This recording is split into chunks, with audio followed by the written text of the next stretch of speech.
尊敬的各位领导、各位来宾，我们的会议即将开始，请您将手机调至静音或关闭状态。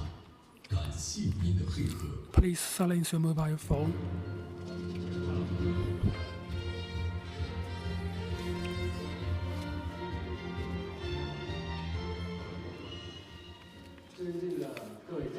Distinguished guests, ladies and gentlemen, friends, good afternoon. So, I am Secretary General of Asian Financial Cooperation Association, Qi Jianming. So, now I declare the open of the symposium of the Belt and Road Financial Cooperation. So, my association was founded in 2017 in Budapest, Tokyo, Bangkok, Beijing, Guangzhou, and other cities. We have held annual conference, so this is the 7th time. Every year, our forum is to get together the financial influencers in Asia to talk about the hot button issues and communicate financial ideas and promote the regional development with new financial solutions. This year, our meeting has been supported by the Financial Street Forum. I want to take the opportunity to thank the Financial Street Service Bureau of Beijing for long-term support. I will introduce the guests with us. They are the National Financial Regulation Administration Vice Minister Zhou Liang,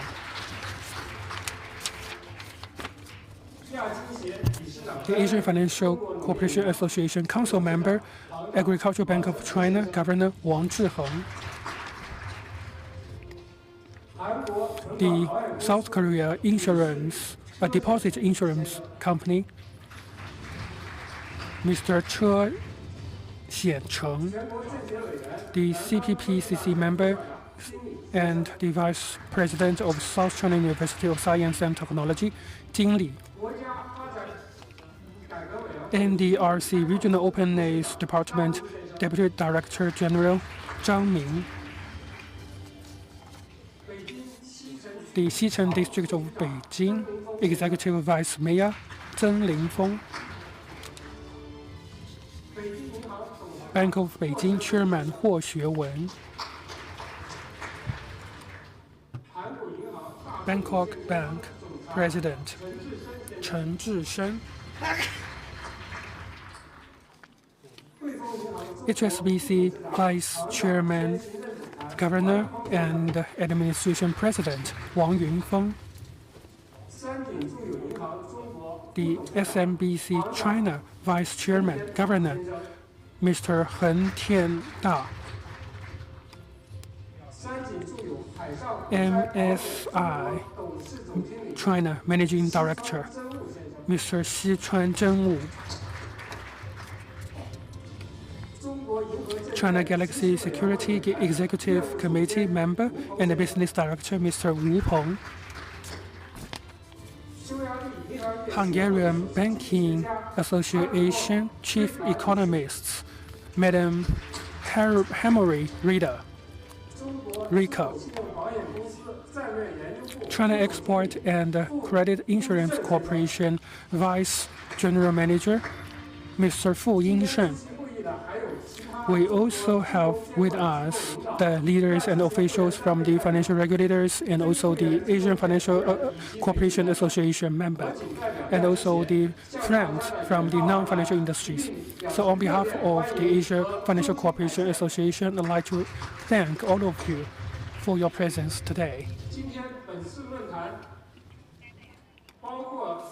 Today's forum includes the keynote speech, the presentations, the agreement exchange, and the report launching and the roundtable session. Now we are in the first session, the keynote speech. First, we are going to have Mr. Zhou Liang, Vice Minister of National Financial Regulatory Administration, to give us the opening speech.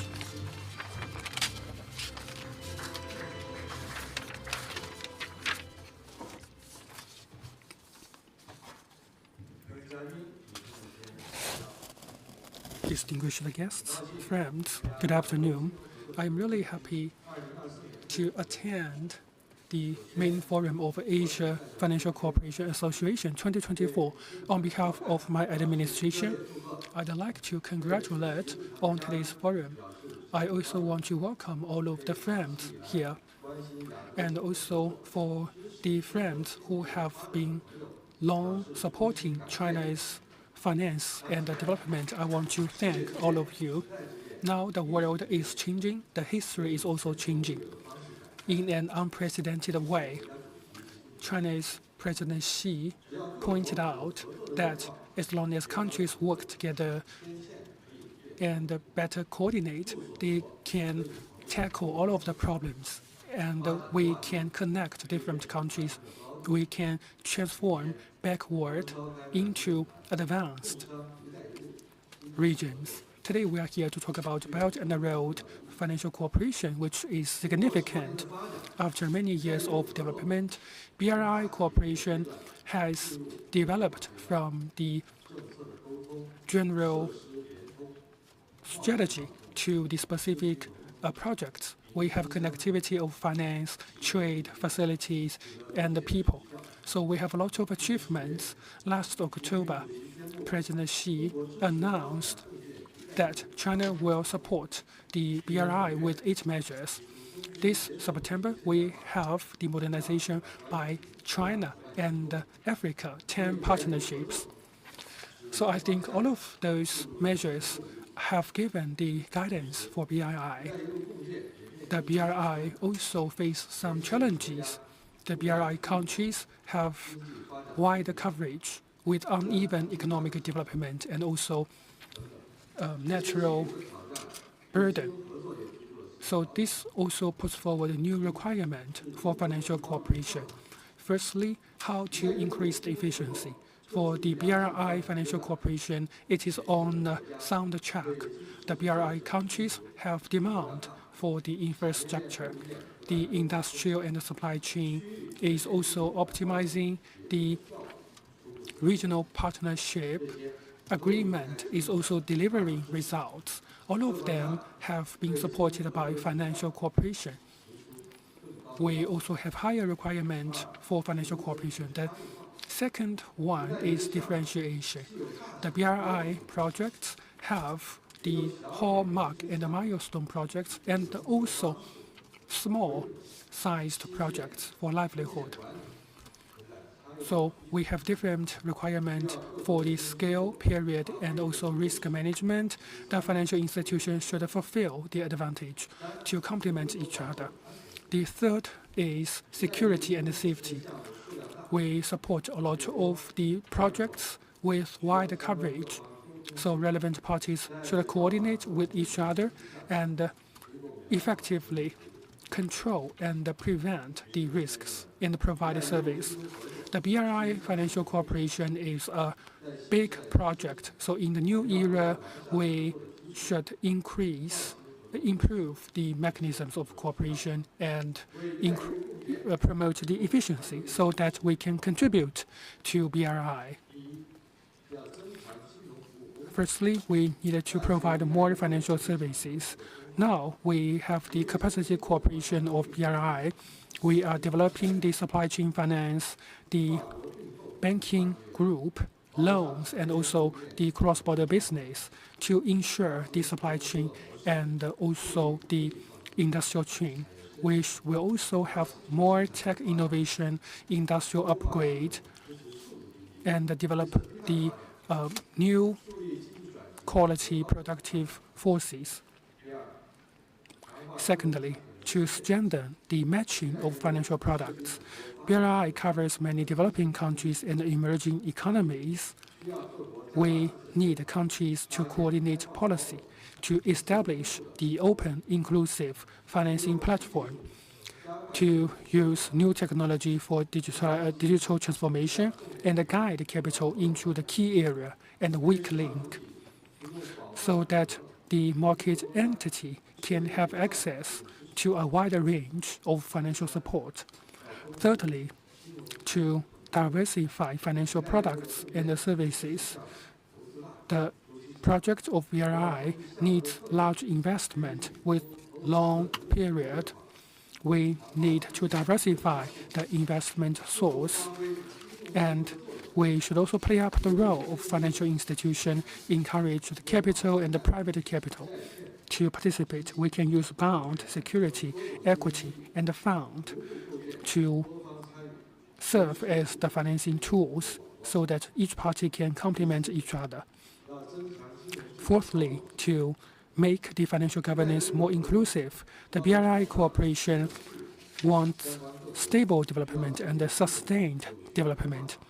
Countries need to promote the openness of finance, set new rules and standards, increase and improve the facilities, and also strengthen the cross-border financing capacities and better monitor the risks, and pay more attention to the coordination of environment and society to build sound and stable financial systems. Ladies and gentlemen, China is the initiator and also the practicer of BRI. China also promotes the regional financial cooperation. China's economy now operates in a stable way, and China also has high-quality development. Going forward, China will implement the 20th Congress of CPC to further promote the financial area, to contribute to the co-consultation, sharing, and co-building of BRI. We will promote the openness of finance, and we will match and get aligned with international standards to reduce the negative list of foreign investment and introduce the high-quality foreign financial institution and the long-term capital into China. Also, we encourage China's capital to have better presence in the BRI countries. We will also further promote the establishment of financial center. In Shanghai, we will have the RMB Asset Global Allocation Center and the Risk Management Center. We also strengthen Hong Kong as the offshore RMB hub. We will also have better supply to support the financial connection of BRI. We will also participate in the financial governance to coordinate policies, better monitor the risks, and set up the alarming systems. We will also have the financial regulation. And for the BRI financial stability and the development, we can pave the way. Ladies and gentlemen, Asian Financial Cooperation Association is promoting the regional financial cooperation by establishing a platform. We will continue to play up the spirit of openness and cooperation. We will practice co-consultation, co-building, and co-sharing so as to contribute to the high-quality development of BRI. I wish today's meeting a huge success. Thank you.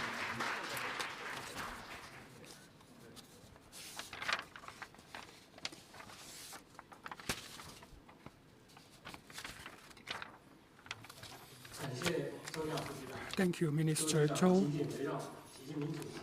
You talk about the high-quality BRI action plan and also the China-Africa modernization.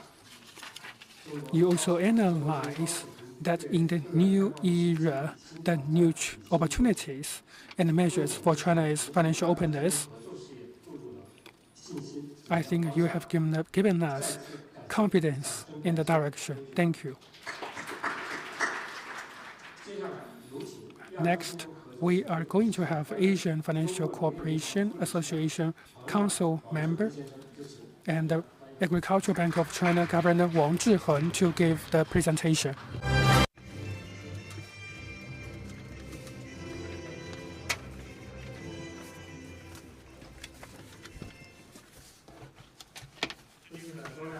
Respected Vice Minister Zhou Liang, dear leaders, and ladies and gentlemen, good afternoon. In this golden October, which is a harvesting season, in August, Agriculture Bank of China is honored to be the member of Asia Financial Cooperation Association. Wu Shu served as the first president. We feel great responsibility and honor. Entrusted by Gu Shu, I'm very honored to deliver opening remarks. I would like to take this opportunity to extend my heartfelt respect to those long engaged in financial industry. Mr. Zhou has centered on BRI and made deep analysis of international situation and also analyzed the new opportunities and challenges of this new journey. And it has boosted our confidence, reached a consensus, and navigate the future. Asia is the most vigorous and resilient city and is also the most important area. Looking back on the history, accompanied by Asia economic development, Asia Financial has run through 1998 Asia crisis, global crisis of 2008, and the pandemic. We have gone through this crisis and getting mature. We have strengthened our opening up. We have seen improved infrastructure with strong absorption of capital and cross-border investment facility, as well as the efficiency of investment cross-border allocation. Looking into the future, there is a great potential for Asia finance, and is accelerating its release. In technology in power development is strong. Green finance is expanding. Preferential finance has been geared into international level. We have seen diversified aging finance. Digital technology has been leading the trend. With their convergence and mutual support, Asia development has been injected with new power and vitality. We have paved out a new way for the future development. Under the new round of technology and industrial transformation, we are jointly constructing the Belt and Road with new prime area. We have been ushering into new area with new challenges. First, high-quality economic development requires more capital support. As an important pole of economic development, with accelerated transformation of value supply chain, we are profoundly affecting global economy. It is inevitably accompanied by great flow of capital. There will be strong demand of fundraising by 2030. The infrastructure invest demand will be 1.7 trillion US dollars every year. It can only meet 800 billion US dollars. So we need to connect the fundraising among 80 largest trade corridors. China-Asia accounts for both ends of the 89, and we occupy two-thirds among the 20 corridors. From supply and demand, the market structure opening up have their discrepancy. There is digital gap and asymmetry of information. To some extent, it can strain capital assets connection. It requires different regions to further opening up and connect markets and solve the pain points. For the commodity flow, technology flow, personnel flow, we should play the lubricant and the booster role. So for the supply chain transformation, we should optimize our allocation. In response to new round of industrial transformation, AI, new energy, virtual reality are upgraded constantly. Digitalization and green development of economy has been pushed forward. A great number of technologies have come into being. We should reinforce identification value, allocation efficiency of resources so as to meet the upgrading of traditional industry and prospering of emerging industry to meet the diversified demands in the field of finance.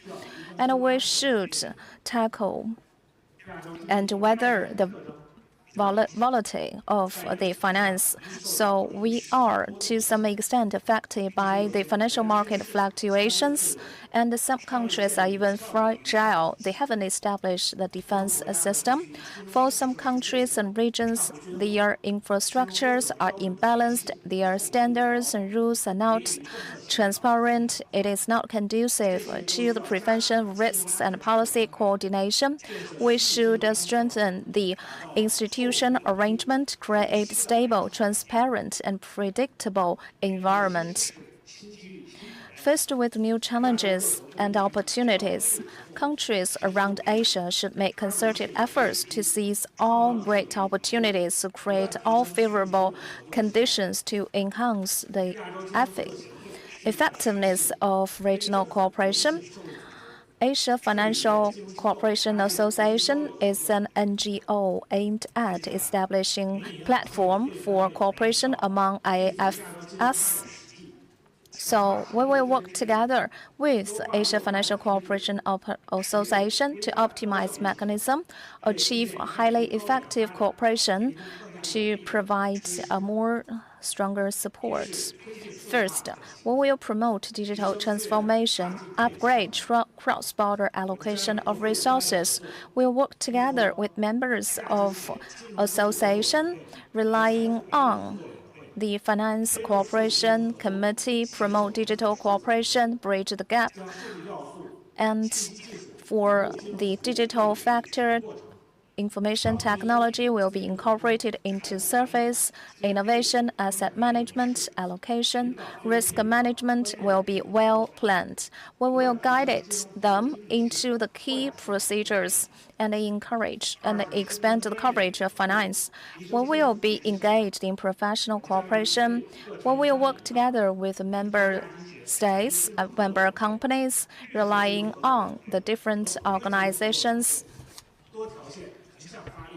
We will move towards the same goal to promote integration of finance and real entity to build the Green Finance Cooperation Framework of Asian version and build the multilateral financial platform and optimize the structure for industrial and model innovation. We can offer integrated financial service. And third, we are going to promote infrastructure, supporting connectivity of financial markets. We will work together with member companies to make use of Asia Association to promote multilateral platform construction of financial information. We will help solve the information asymmetry issue, release the market orientation governance, and we promote the freedom of capital matchmaking. We will build the bridge for the connection of different parties. And fourth, we will push forward the standardization, emphasize international governance standards. The association is the first and the only A-level liaison, and it is applying for joining the subcommittee. We will make use of this opportunity with other member companies to align us with the international advanced standards. We will promote the integration of local standards for the healthy development of regional financial market. We will offer a great safeguard and will strengthen capacity building, enhance our resilience. Our association respond to the member pursuits and focus on the difficult parts and explore cooperation in financial cooperation. We organize the cross-border communication, enhance the financial capability. First, with financial consumers, we introduced advanced practices and we promote the rights and interest protection and fulfill the responsibility of the international organization. Will reinforce communication and cooperation, empower economic society to prosper. The Expert Consulting Committee, a think tank under Asia Financial Cooperation Association, we have 150 experts to release export report. We had a seminar, discuss solutions annually. We will have main forum conference to exchange notes, promote practical experience, promote dialogue. We will work together with member units to actively join in this talk, enlarge our circles of friends, and expand the cooperation network so as to inject new vitality into economic and social development. We'll never stop. Our eyes are on the future.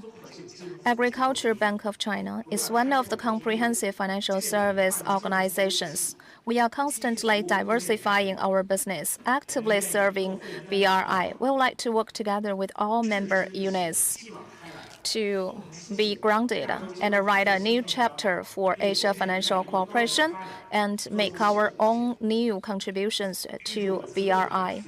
I wish this forum a complete success.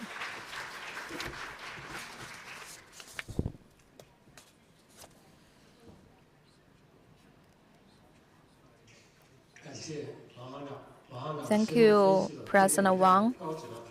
He has made a great analysis of the new requirements, and he also posed high expectations on Asia Financial Cooperation Association. Secretariat will constantly fulfill our responsibility, play our due role, establish a great platform for international cooperation. Thank you, Mr. Wang.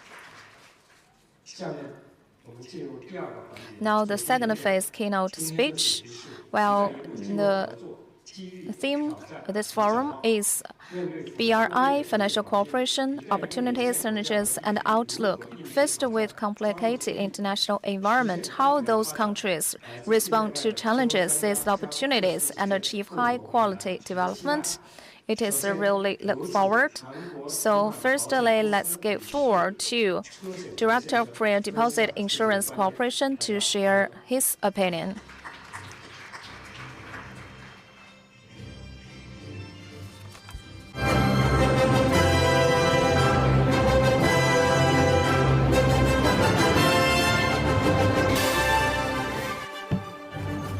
Good afternoon, everyone. I'm Hyun-jin Cha, Executive Director of Korea Deposit Insurance Corporation. First of all, I would like to begin my brief speech with my gratitude for your understanding, as I'm here today on behalf of Mr. Jae-hoon Yoo, the President of KDIC and the former chair of China Capital Market Forum in Seoul. Mr. Jae-hoon Yoo must be the very best person to deliver his speech for this occasion, but his busiest schedule keeps him from joining today's event, and he sends his best regards to all of you. Speaking of myself, I would like to extend my sincere thanks to AFCA, Asian Financial Cooperation Association, for providing me with this opportunity to deliver my ideas on the China-Korea relationship from the viewpoint of financial stability to your distinguished guests, audiences.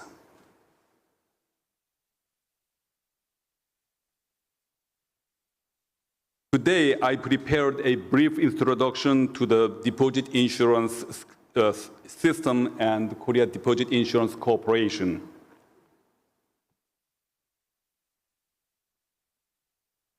Before diving into the main topic, I want to share a scene from my favorite film titled Dune 2, which was released this year.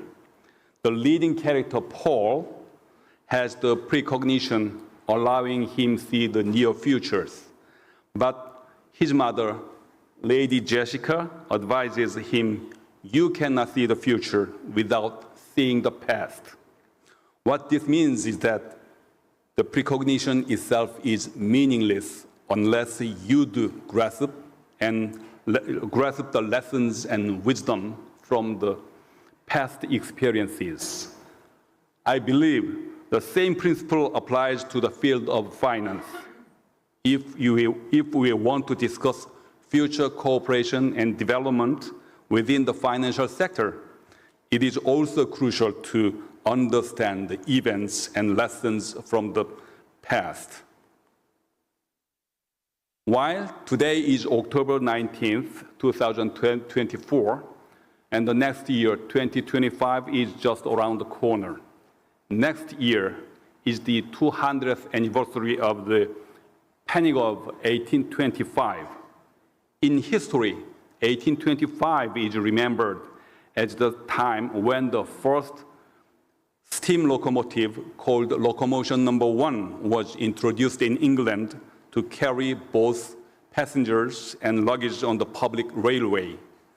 This marked a pivotal moment in industrial history, profoundly impacting the popularization of railway transportation and contributing significantly to economic development thereafter. However, it is paradoxical to note that many commercial banks went bankrupt in the very same year, the 1825 in England. One of the major drivers was the speculative investment in newly independent Latin American countries. Then British banks vigorously extended their credit to finance the speculative ventures, leading to the serious depletion of gold reserves out of England and birthed the most and the best financial system in the world at that time.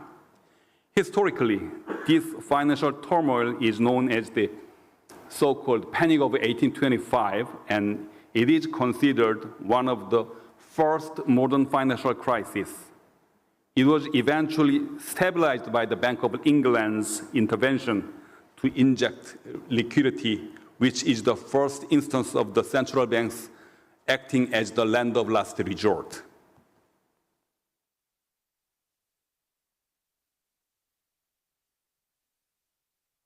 The Panic of 1825 was never alone in economic history. The boom and bust, or the recurrence of the crisis, has been the typical feature of the modern economic system since then. 100 years later, for example, the Great Depression occurred in 1929, and 80 years later, Asian financial crisis hit 1997. 10 years later, since then, or in 2008, the global financial crisis happened, and the most recently, we saw the collapses of Silicon Valley Bank in US and Credit Suisse in Europe last year. It is incredibly challenging to predict what is the next crisis or what is the trigger of the panic. But the repetitive panic and crisis let us know a couple of prescriptions to weaken or soften the damages of the shocks. One of the classic prescriptions is the deposit insurance system. That's why I'm trying to introduce the deposit insurance system today. What I'm trying to emphasize here in Beijing is the origin of the deposit insurance system.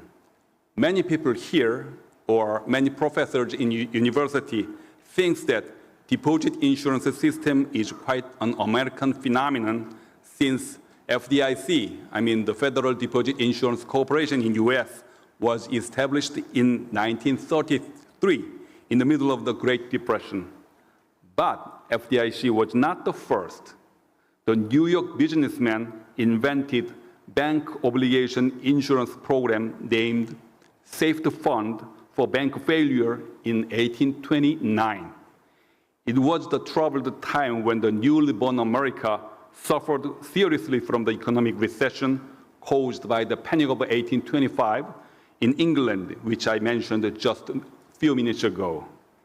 Interestingly, the idea of New York State's safety fund was never unique. Believe it or not, it was just an imitation of mutual guarantee system invented by Chinese Merchant Association, or Hong, in Guangzhou.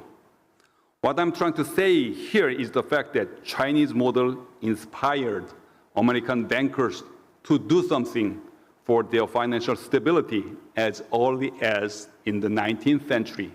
In other words, China was a good textbook to US even 200 years ago.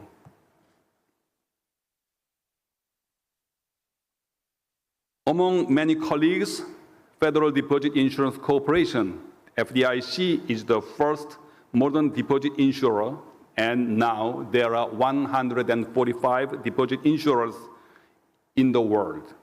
KDIC was established in 1996, just 2 years before the Asian financial crisis. And the birth of KDIC was far sooner than Deposit Insurance Fund Management Corporation, or DIFMC in China, which was built only in 2019, 5 years ago. I do not want to spend this precious time to explain the deeper details on history, structure, and functions of my company, KDIC. So, skip. If you have any questions on my KDIC, please let me know. So I will let you know over the dining table today or tomorrow. So,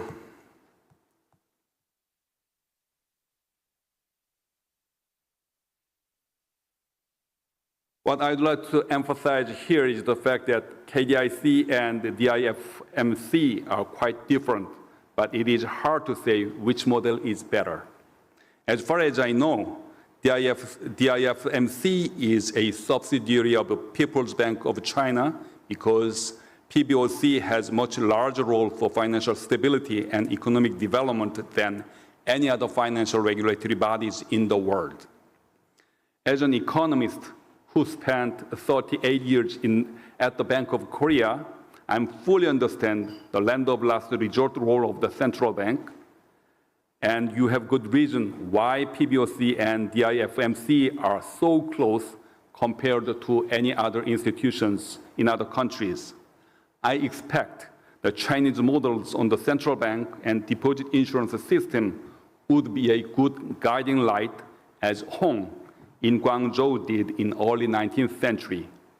China was also a pioneer in using the paper money in Song Dynasty in 13th century. I fully appreciate the creativity and potentials of Chinese financial men like you here. 1 minute left, and here is my conclusion.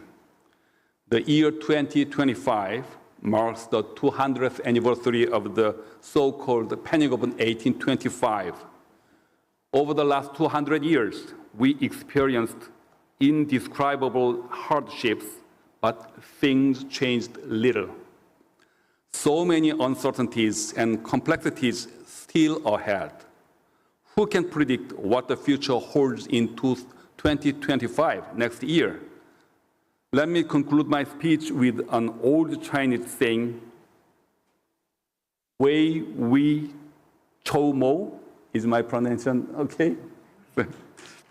I'm so confident that KDIC and DIFMC are key players in the field of financial stability in both countries, even though we are quite different in terms of governance. We hope to learn each other, broadening our wisdom and capacity in the preparation for the unknown financial adversities ahead. Taking this opportunity, I sincerely hope that two organizations and two nations will enhance cooperation moving forward. Thank you very much.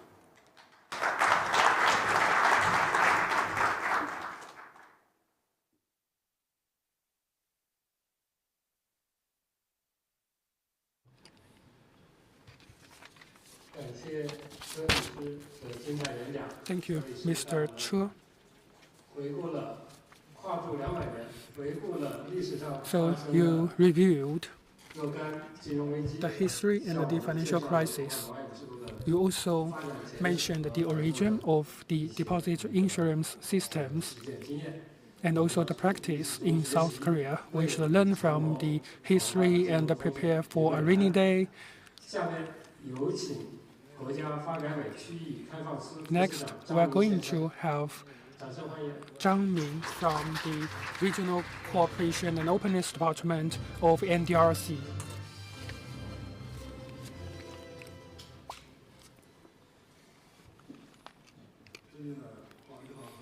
distinguished Minister Wang, ladies and gentlemen, friends, good afternoon. I am so happy to be here for the 2024 Financial Street Forum and also the Belt and Road Symposium. This year is an important year for the 14th five-year plan. It is also an important time juncture. So commissioned by the Asian Financial Cooperation Association, I want to introduce the promotion of BRI. I am really honored. NDRC is promoting the BRI and undertakes a lot of responsibilities. We have a lot of friends who have been supporting the BRI development, so I want to thank you. Since the initiation of BRI, with the cooperation of different parties, the infrastructure connectivity is being promoted, and the software and the standard connection is also being promoted. We also promote people-to-people communication. So we have very solid foundation laid. China now has cooperation with 150 countries with the agreement signed. We also cooperate with more than 30 international organizations. The import and the export in the past 11 years is over 22 trillion US dollar. The direct investment is over 270 billion US dollar. The Sino-EU train is over 100,000 times. The goods is transported to 244 cities in EU. We also have the milestone projects and programs initiated. People have a high sense of fulfillment. The capital connection is an important part of BRI. So to have the sound and the sustained development of BRI, China is cooperating with the BRI countries in finance, expanding the financing channel, improve the mechanisms of investment, and promote the commercial, cooperative, and the policy finance, and to inject vigor and vitality into BRI. The Financial Street Forum has been held 12 times. It is a platform of financial cooperation, and it has been highly followed by the financial industry.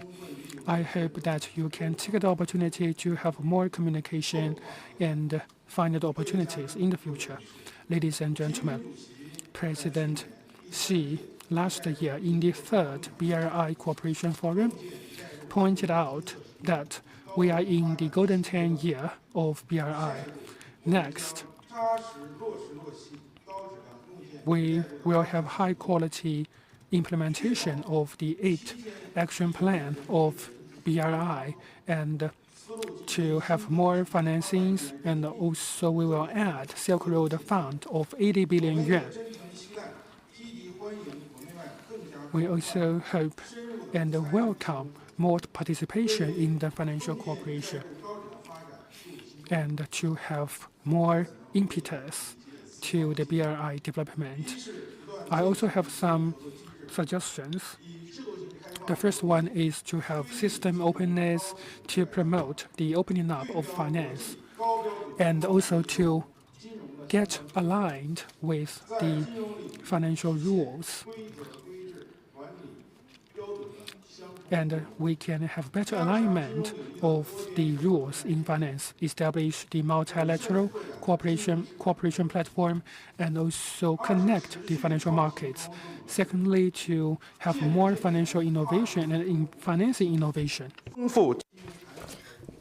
Diversify financial products supply and guide a policy and a commercial capital to give full play to their own characteristics by loan and investment, bank and enterprise cooperation. We promote co-financing and establish inclusive financing investment system. Third, we take an active part in international cooperation, steadily promote internationalization of RMB, promote offshore development, and constantly increase the attractiveness and facility of RMB. We take an active part in currency management and play an even important role. Distinguished guests and leaders, the Golden Decade promotion of high-quality development. So we hope that you can play your own advantages, mobilize different resources, and deepen relation, and we can inject new mobility for we can help enhance the efficiency of soft connection of standards and also bring vitality to people-to-people exchanges. We can make greater contribution. Finally, I wish this conference a complete success. Thank you.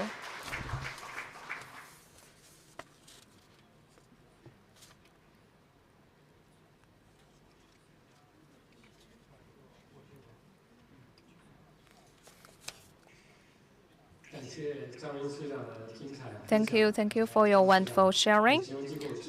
Director Zhang has inspired us for BRI development. AFCA will join your hands to make new contribution. Now, let's give floor to Mr. Huo Xuewen, Chairman of Bank of Beijing.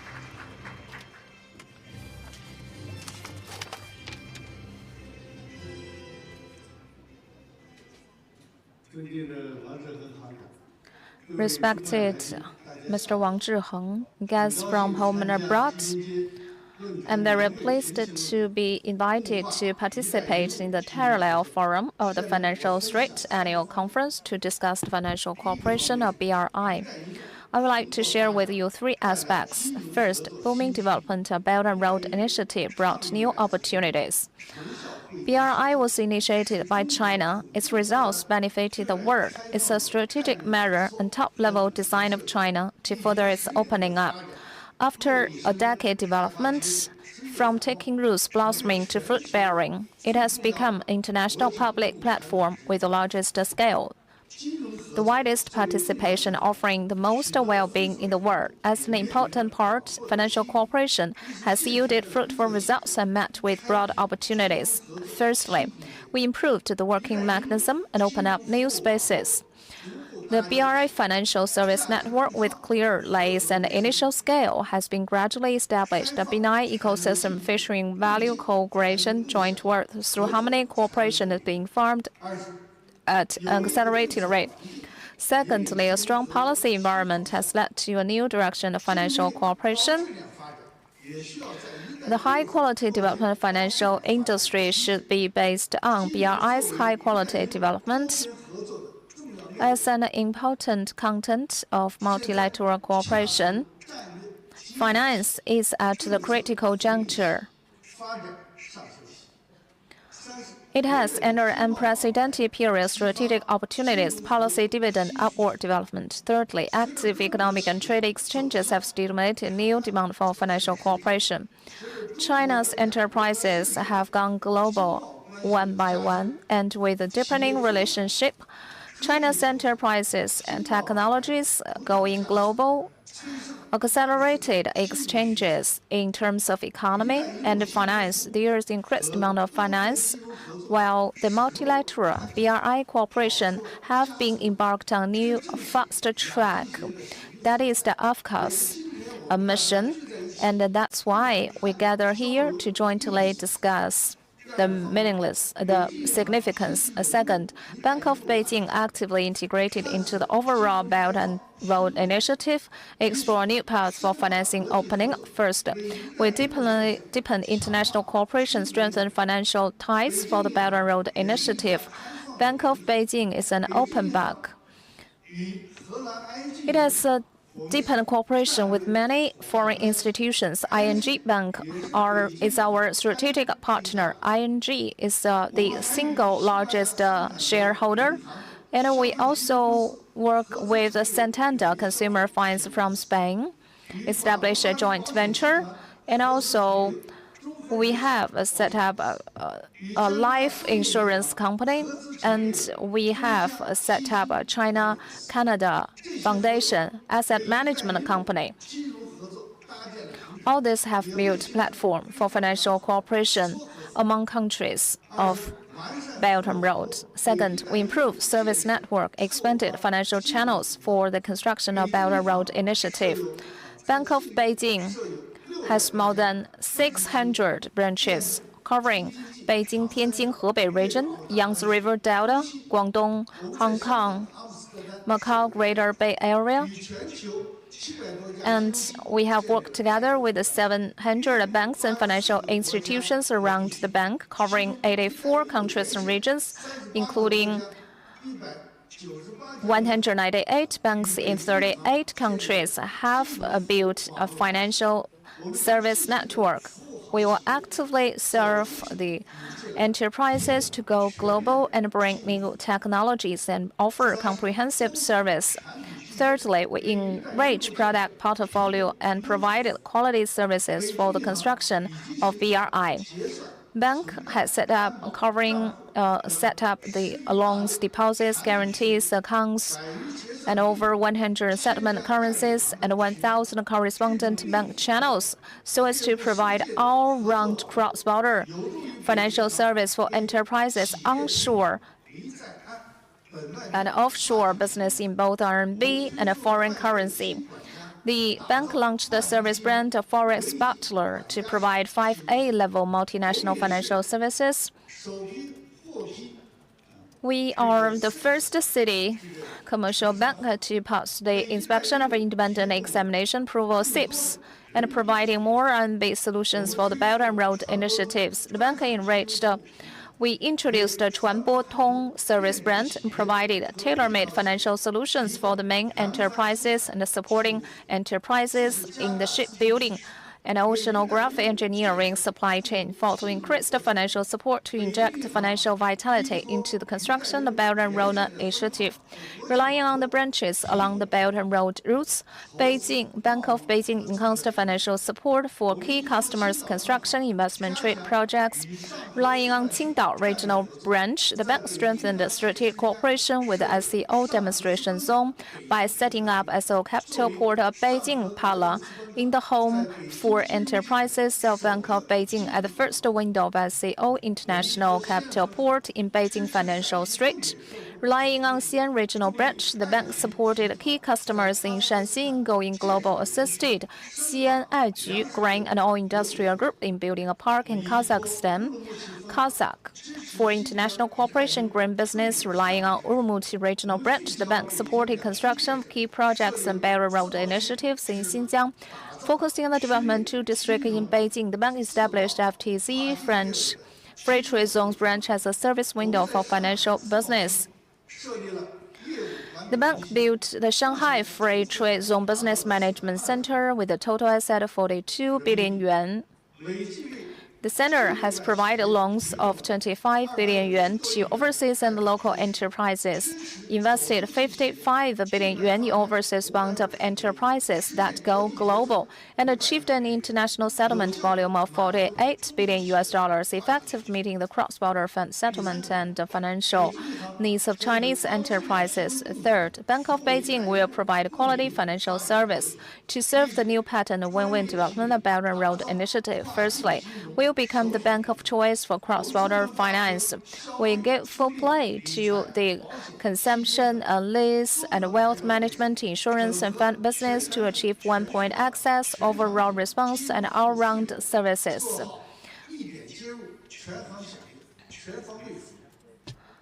Secondly, we will pursue innovation and become the primary bank for SFUI enterprises. We will promote fintech finance, talent finance, M&A finance, and assist more outstanding local technology-based enterprises to go global, integrate global resources, and expand overseas markets.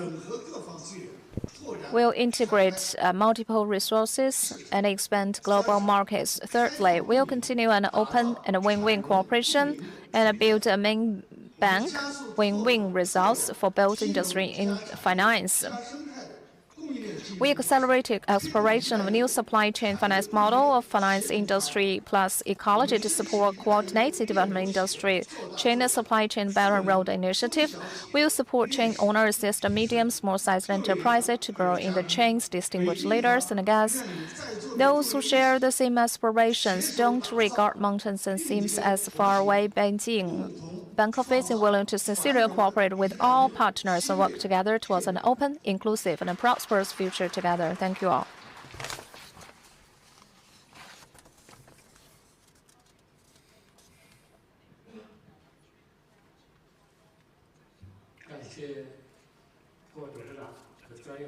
Thank you.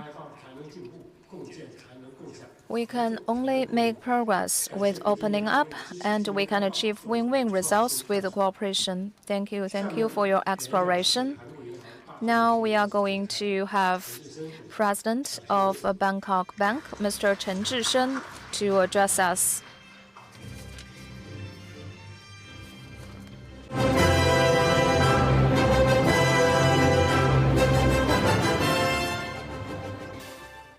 Distinguished ladies and gentlemen, last year was the 10th anniversary of Belt and Road Initiative, the most ambitious project of the 21st century in terms of geographic coverage, scope, and scale. Initially, it was presented as a way to revive the ancient silk and maritime trading routes linking China with other parts of Asia, Europe, and Africa. Today, approximately 150 countries are participating in the initiative. As close neighbors, the countries in Southeast Asia, or ASEAN, have been both the pioneers and the beneficiaries of the BRI development. The Belt and Road is bringing many opportunities to the region. Southeast Asia countries occupy 5 out of top 6 countries for outbound investment from China. Connectivity is at the heart of the BRI, and ASEAN has made a commitment to link its master plan on ASEAN connectivity 2025 with the BRI and to accelerate its infrastructure development in line with BRI. This covers trade and investment, energy, infrastructure development, and industrial parks. We are seeing tangible progress on many of these projects across the region, such as ports, highways, airports, energy, and special economic zones. High-speed trains are among the flagship projects. This will provide a tremendous boost to the region's economic development. A high-speed rail link that traverses Laos and connects it with China and Thailand has already been completed. The next stage will be across Thailand. Meanwhile, the high-speed train in Indonesia linking Jakarta with Bandung opened last year. Once the high-speed railway between China, Laos, and Thailand is completed, it will connect to our Eastern Economic Corridor, or EEC, which will be a center for high-value industries, research, and logistic hub for the region. China is a major trading partner for Thailand and major investor. In the first half of 2024, China led all foreign investors with 329 investment projects approved for investment promotion by Thailand's Board of Investment, accounting for 36% of all approved applications. In terms of investment value, China investment reached $3 billion, representing approximately 28% of the total foreign investment in Thailand. Chinese investments are heavily concentrated in infrastructure and large-scale manufacturing projects, showcasing China's long-term strategic interest in Thailand's economic potential. By investing heavily in Thailand's infrastructure, advanced manufacturing, and renewable energy sector, China is positioning itself to benefit from Thailand's economic growth and its role as a regional manufacturing hub in Southeast Asia. This aligns with the Belt and Road Initiative, Thailand's strategic geographic location, and its established trade routes make an ideal partner for China's long-term industrial and logistic goals. In conclusion, The Belt and Road offers immense opportunity and benefits to all countries in Southeast Asia, and the domain of the connectivity, reliable infrastructure, and secure energy supplies pave the way for many opportunities in industry, trade, and investment, and of course, finance. An Asian Development Bank study in 2017 established ASEAN would need $13.8 billion in infrastructure investment between 2023 and 2030.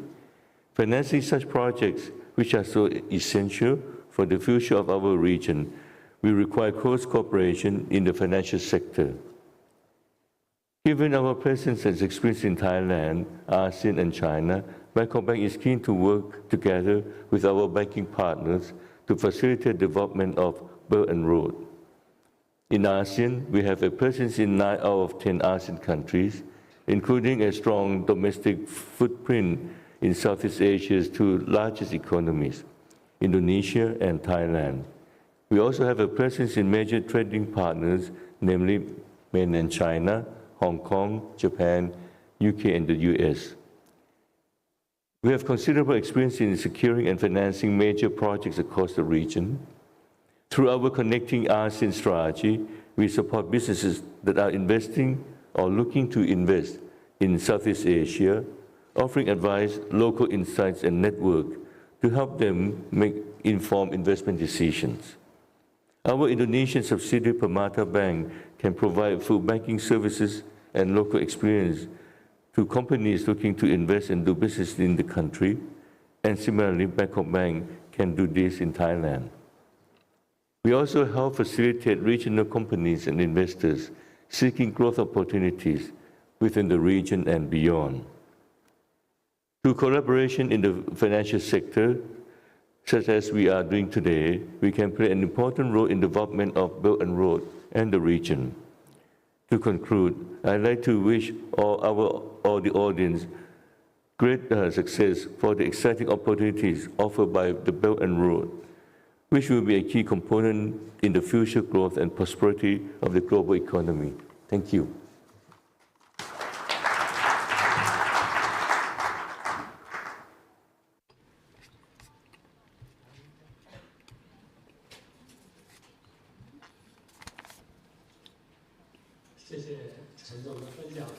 Thank you, Mr. Chen. So Southeast Asia is the front runner and also benefit from BRI. So you have the unique perspective, and you mentioned how the BRI can bring opportunity for BRI. Thank you, Bangkok Bank, for your contribution to BRI. Next, we're going to have Mr. Wang Yunfeng, Vice Chairman of HSBC China, the Governor and also Administration President, to give the presentation.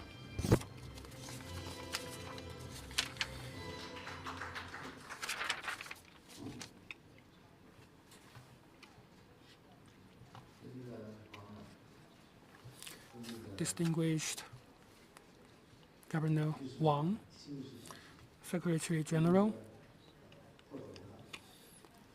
and Chairman Huo, guests, friends, good afternoon.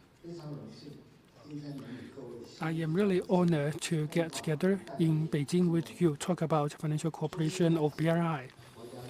I want to thank the National Financial Regulation Commission for your guidance and the trust of HSBC, and thank you, the Asian Financial Cooperation Association, for giving me this opportunity. So thank you, Secretary General Qi, for giving me this opportunity to talk about the BRI company. The year 2024 is the opening year for the next gold decade of BRI. Since the initiative, the BRI countries have been coping with global risks and challenges, complement each other for win-win cooperation, and to march toward the shared future destiny for mankind, shared future community for mankind.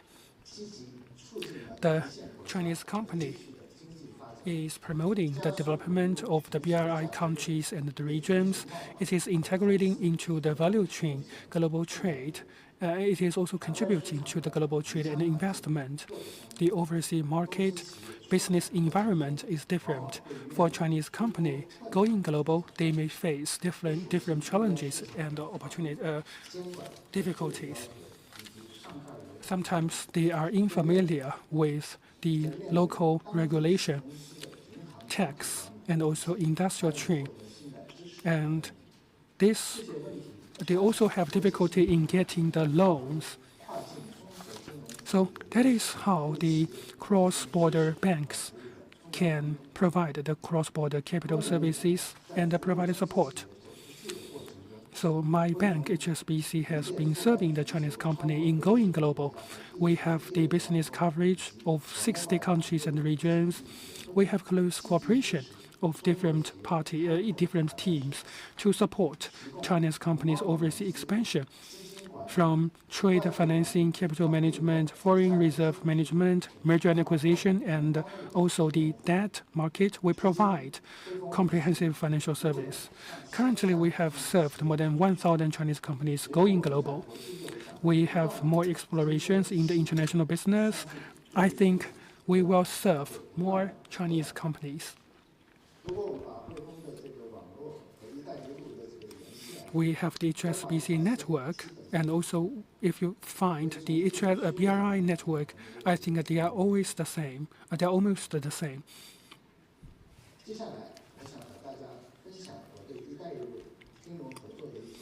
Then about my opinions on the BRI financial cooperation. For the foreign market, they have difficulties and challenges in the language, culture, regulation, and supervision. HSBC used the Global Relationship Manager model and the China desk to cope with the situation and provide a one-stop solution to our client. So through the Global Relationship Manager model, HSBC China coordinate the global resources for our client. So from the account opening to the settlement to the loan approval and to the overseas merger and acquisition, we can provide a one-stop solution. Our China desk has presence in 26 markets in the world. We covered more than 40 countries and regions. We dispatch the relationship manager who are very experienced. They know Chinese, they know that business demand of Chinese companies, and also they are familiar with overseas business environment and the policies and the regulations. Currently, there have been some challenges for Chinese companies to go global, and among the challenges, we also see some opportunities of business expansion. The US and the EU economies are affected by inflation and the shrinking demand.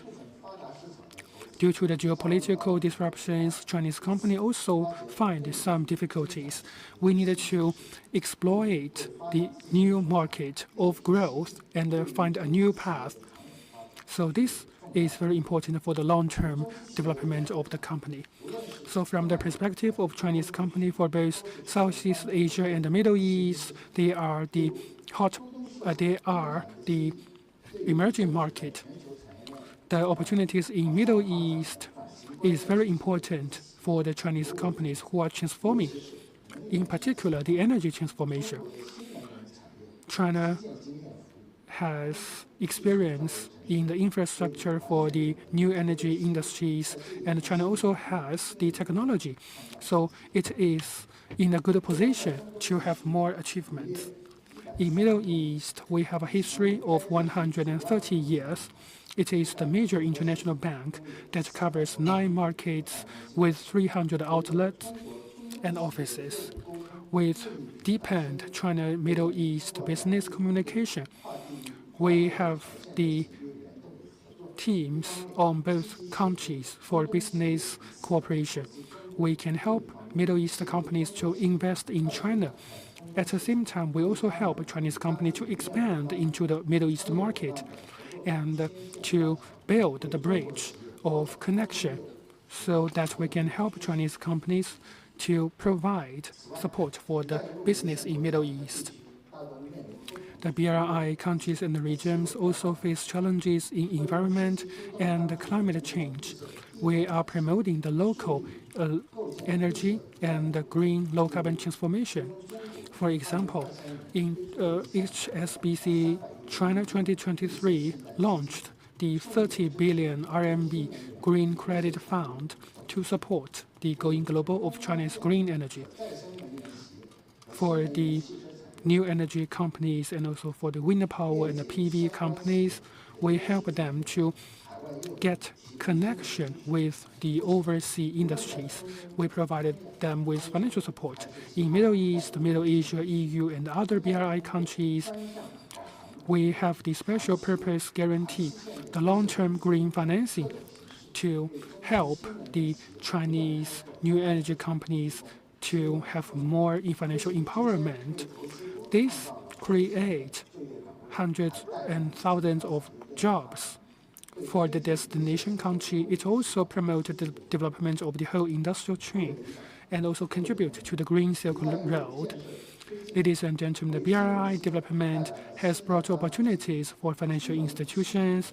The financial system is also expanding to the local economic and social development of the BRI country. And this is the new chapter for Chinese company going global. I firmly believe that with our joint effort, the BRI development will be stepped up and it will give more impetus to the world economy. And HSBC also look for more cooperation and partnerships so that we can give more impetus to the initiative of BRI. Thank you.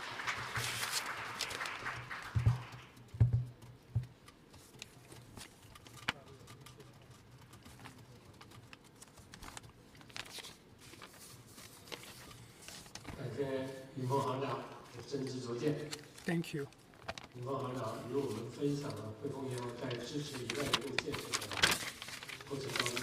You mentioned the practice of HSBC in the BRI support, and this is a reference to all of you.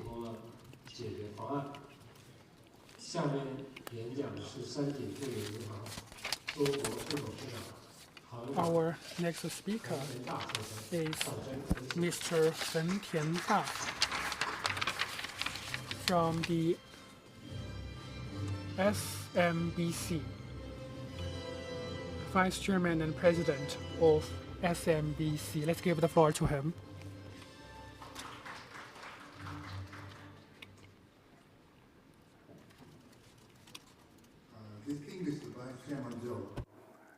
Secretary General Chi, President Wang, distinguished guests, good afternoon. I'm Hajime Yokohata, President of Sumitomo Mitsui Banking Corporation China Limited. It's an honor for me to participate in this parallel forum of annual conference of Financial Street Forum today. Before I start, please allow me to express my gratitude to the AFCA for inviting me and hosting such a successful event. Let me start by introducing Sumitomo Mitsui Banking Corporation, known as SMBC. Affiliated to SMBC Group, SMBC is one of the top 3 Japanese banks and one of global systematically important banks, G-SIBs. SMBC Group engaged in comprehensive financial business across 38 countries and regions. Centered in Asia, SMBC has set up its network in China since 1982. At present, headquartered in Shanghai, SMBC China has a footprint of total 14 branches and sub-branches in China mainland. I have been with SMBC in the market of Asia, US, and Europe more than 30 years. In my past careers in different countries and regions, I witnessed many cycles of the global market. At present, the global major economies face a mounting uncertainty and can continue slowdown or stagnation in growth. What China is going through at the moment is a structural evolution and a critical transformation. The opening up of China's financial market will bring enormous opportunities for both foreign investors and domestic businesses. We are pleased about all the work being done to broaden market access for foreign financial institutions, as both a market participant and a beneficiary of the opening itself. Leveraging on its global and group network, SMBC, on one hand, has been trying to introduce overseas customers to invest in Chinese domestic markets. On the other hand, SMBC has been providing those Chinese and Japanese enterprises who intended to do business in the third-party market with local information, referring business partners, and exploring investment and financing opportunities. We have also been tailoring our products and services, including but not limited to M&A loan, bridge loan, project finance, trade finance, FX clearing, and cash management, according to the business model of our clients. We have an international and professional team to support both Chinese and Japanese companies going out. In addition, SMBC has established and maintained strategic relationship with many global financial institutions across Asia, America, Europe, Middle East, and Africa, and signed MOUs with some of them. Another challenge I want to mention here is climate change and other social issues we face today. There are many debates and discussions about how urgent the situation of global warming is, but action on fighting against climate change are still falling short. We saw that China has developed a comprehensive policy framework and implementation plans since it announced the goal of striving to carbon peaking before 2030 and to achieve carbon neutrality before 2060. Green finance in China has also developed rapidly over the past few years. Since I relocated to China as the president of SMBC China, I had opportunity to be able to visit many cities and engage with our local clients. What I felt is that there is increasing demand from business for capital, business restructuring and matching, leasing for decarbonizing equipment, trading carbon credit, applying digital solutions, and management consulting, etc. SMBC is committed to addressing diverse needs of our customers. We strive to provide support from both financial and non-financial perspectives. Through collaboration with the SMBC Group and with our external partners. SMBC Group is committed to achieve net zero emissions across our overall investment and loan portfolio by 2050, as well as from our own operation by 2030.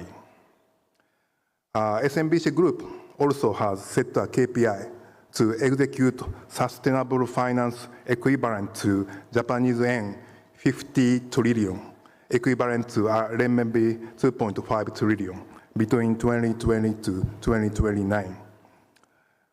In China, SMBC China is the first Japanese bank who launched the green deposit, and we acted as a coordinator bank and the lead arranger for the first sustainability-linked syndicated loan in Shanghai's commercial leasing industry. The global community has prioritize economic activities, which in turn has led to the matter of social value being overlooked. Addressing climate change is not an independent issue, but closely interconnected with other social issues, such as poverty and inequality, declining birth rates, and aging population. SMBC Group's 2030 vision is to become a trusted global solution provider, committed to the growth of our customers and advancement of society. We have long inherited the business spirit of Mitsui and Sumitomo, creating social value while standing side by side with customers and society for more than 400 years. With this spirit, we will continue to take initiative in economic growth and resolution of social issues to contribute to fulfilled growth where people feel fulfilled. Thank you very much for listening. 谢谢大家。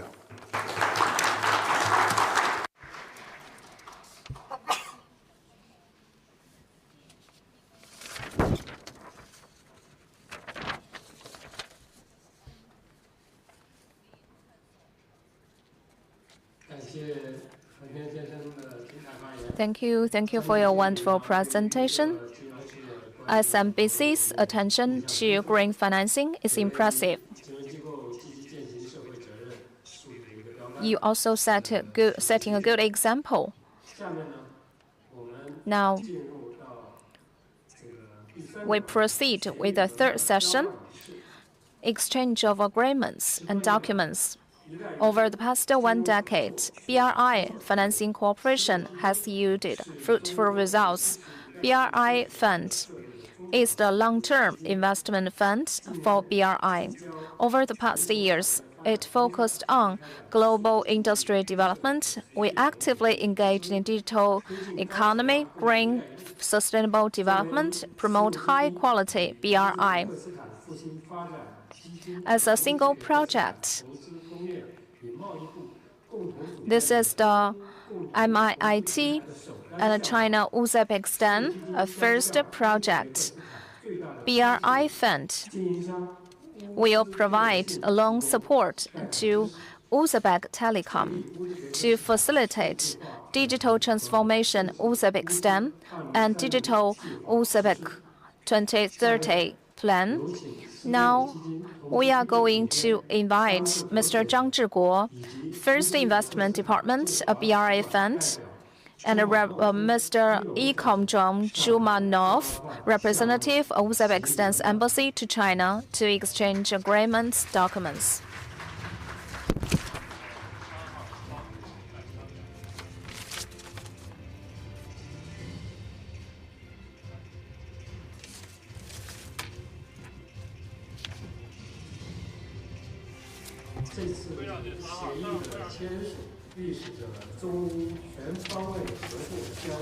It signifies deepening cooperation. We have made a solid step for bilateral cooperation. Let's take a group photo.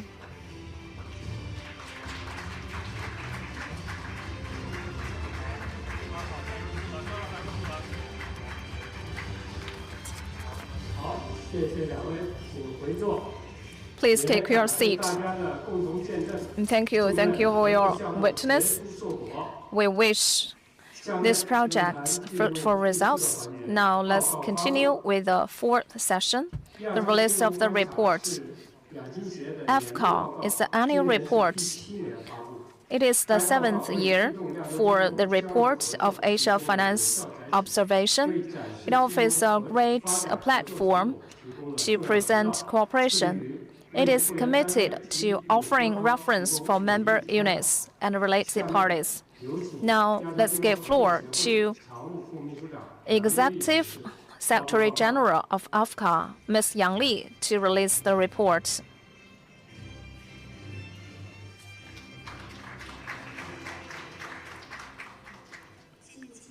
Thank you. Distinguished guests, ladies and gentlemen, Good afternoon, everyone. I'm honored to be entrusted by Secretary Qi to publish 2024 Annual Report, Asia Financial Watch, on behalf of AFCA. First of all, please allow me to pay tribute to the experts for writing Asia Financial Watch and express my sincere gratitude to the members and friends who have always cared about and helped the work of Expert Advisory Committee of AFCA. The serial studies of Asia Financial Watch began in 2018 and has been going on for 7 years. In 2018, the first annual report of Asia Financial Watch was successfully released at the inaugural meeting of Expert Advisory Committee of AFCA. Over the past 7 years, the serial studies of Asia Financial Watch has continuously tracked the economic and financial development in Asia, pragmatically studied and sought the financial development. This annual report continues to be written in the mode of association design expert contract association summary on the basis of returning the characteristics and previous annual reports, such an overview of the overall macro trends. The first 4 chapters of the annual report comprehensively and thoroughly summarized macroeconomic situation, financial market trends, financial industry development, and financial policy trends in Asia in recent period. And the 5th chapter focused on the hot issues of economic and financial development, such as industry chain transfer, inclusive finance service, and international reserve currency and free trade port development, and provided corresponding policy suggestions on this basis. We invited many experts from the Expert Advisory Committee to participate in writing, including Chen Weidong, China Bank Research Institute, Guan Tao, Global Chief Economist, Bank of China Securities, Zhong Zhensheng, Chief Economist, Ping An Securities, and overseas experts such as Helmi Handy, Senior Economist of Bahrain Central Bank, I'm a Pakistan Director Financial Market Bureau of Armenia Central Bank. And for the first time, it has includes some achievements annual project by Asia Financial Corporation Association, including analysis on development new energy automobile industry in Southeast Asia and overseas layout of Chinese enterprises undertaken by China Bank, Hong Kong Financial Research Institute, and China Galaxy Securities New Development Research Institute. Practice suggestions on the policy system Hainan Free Trade Port undertaken by the Strategic Planning Department China Agriculture Bank. Analysis on the current situation, deficiency of financial innovation and supervision in the process of China's integration undertaken by Development Research Department Hong Kong International Bank. Asia Financial Watch sorts out the economic financial situation in Asia from the beginning of 2023 to the middle of 2024, analyze the new challenges faced the Asian economy. And it has offered policy suggestions. And so from the economic situation, the annual report points out the Asia economic have been badly weighted. The real GDP growth rate was 0.4 percentage points higher than that of 2022. In 2023, the inflation rate has dropped. The CPI has increased by 2.4% year-on-year. It is much lower than that of United States and the Eurozone by 4.1% and 6.3%. The Asian economy expected to continue strong momentum in 2024. The growth rate will be around 4.5% in 2024. Inflation will continue its downward trends. And from the perspective financial markets, report points out that most Asian economies are still in the cycle of monetary tightening because of the depreciation of the Asian currency, and in 2024, with the expected tightening of the Federal Reserve policy easing, most central banks in Asia will also start to cut interest rates. Interest rates in Asian money markets are expected to decline. The overall rate of broad money will rise marginally, and the general weakness of Asian currencies as low interest rate against the U.S. dollars. From the perspective financial industry report pointed out that in 2023, The securities performance maintains a steady while the demands for insurance is recovering. The premium and revenue has increased slightly. The public fund, the scale has increased, and for some private equity, is downward. So we paved the way for the financial development in the loans, investment bank, wealth management, and also pension insurance, cross-border business, and also carbon reduction and green development. We have more room for development. In terms of the financial policy, in 2023, the major Asian economies slowed down in the interest rate adjustment, and the Asia's economies have strong regulation. They also have the regulation provisions to ensure the stable operation of the financial institution. In 2024, as the Fed cuts interest rates and inflationary pressure ease further in most Asian economies, more Asian economies are expected to enter a cycle of monetary easing, while fiscal policy to be divergent. In 2024, we also have challenges in the economy. The first one is the spillover effects of policies in advanced economy will put pressure on the Asian financial system. And also, the Asian's economy have the easy monetary policies. So this is an impact for the financial systems. The second one, the lack of economic growth momentum combined with geopolitical factors hinders the progress of Asian financial cooperation. The Asian economies are export-oriented. They rely on the international trade. The EU and the US have the general election, and so there can be some shift in the foreign trade policy. We also have the geopolitical impacts from the Ukraine-Russia conflicts. So in that situation, the reliance on the foreign trade can make the country kind of sensitive. The third one, the level of financial openness needs to be compatible with a sound financial system, and there is much room for improvement in infrastructure. For the Asian financial market, it still has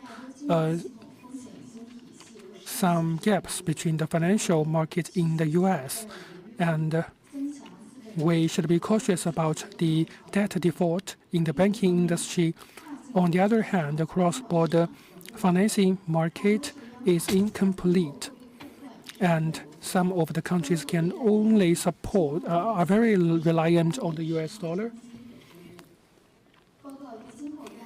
So going forward, the report gives some suggestions. The first one is to improve the Asian financial governance mechanism and enhance the resilience of the Asian financial system. Countries can set the policies according to their local conditions and better cushion the impacts from the external world. And we can have the regular communication mechanism and also better share the risks. The second suggestion is deepen bilateral and multilateral cooperation in Asia and promote development of regional cross-border financial services. We can establish the information exchange platform and encourage the multilateral and bilateral connection of information and to have new cross-border business. The third one is to establish financial infrastructure to protect financial cooperation in Asia, to better improve the investment and also financing mechanisms, and also to develop more mortgage goods. We have been launching the report for 7 years. We promote the Asian financial stability with different voices heard. So the yearbook of the Asian Financial Observation welcomes your participation, and we want to better cooperate with you to improve the cross-border financial services establish better facilities and also open up a new chapter of Asian financial cooperation. Thank you.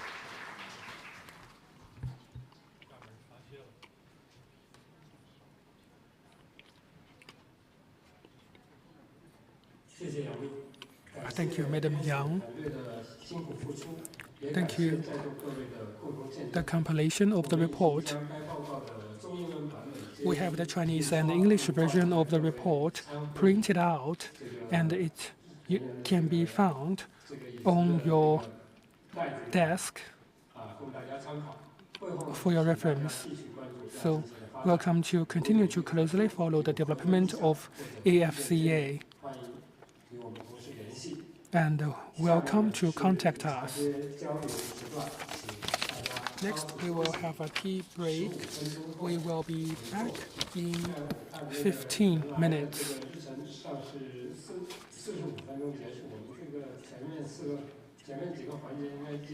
So we have saved about 9 minutes in the previous session. So we will be back in 15 minutes,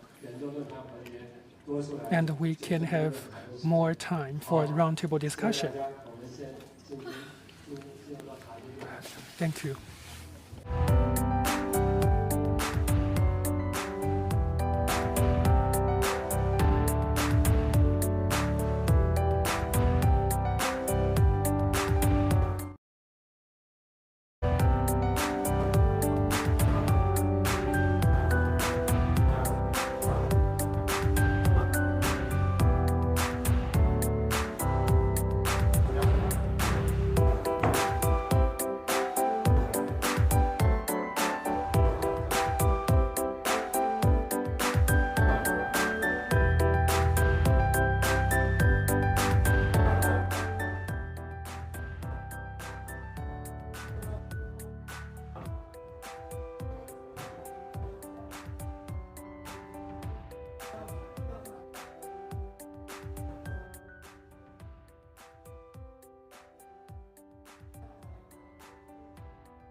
数字时代，建设数字金行，构建全生态、全周期的金融服务体系。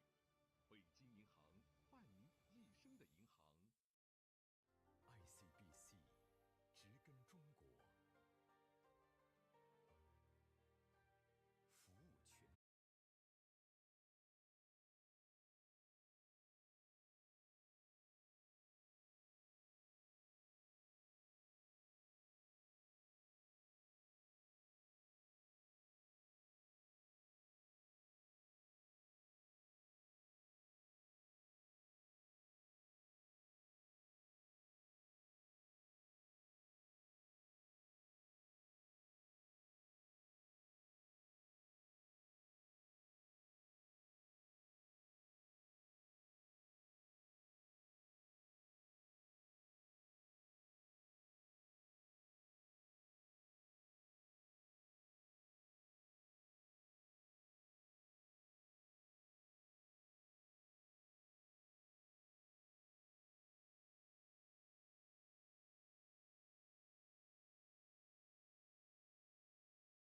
敬的各位领导、各位来宾，我们的会议将于1分钟之后开始。请您将手机调至静音或关闭状态。感谢您的配合。We will start in 1 minute. Please silence your mobile phone.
will start in 1 minute.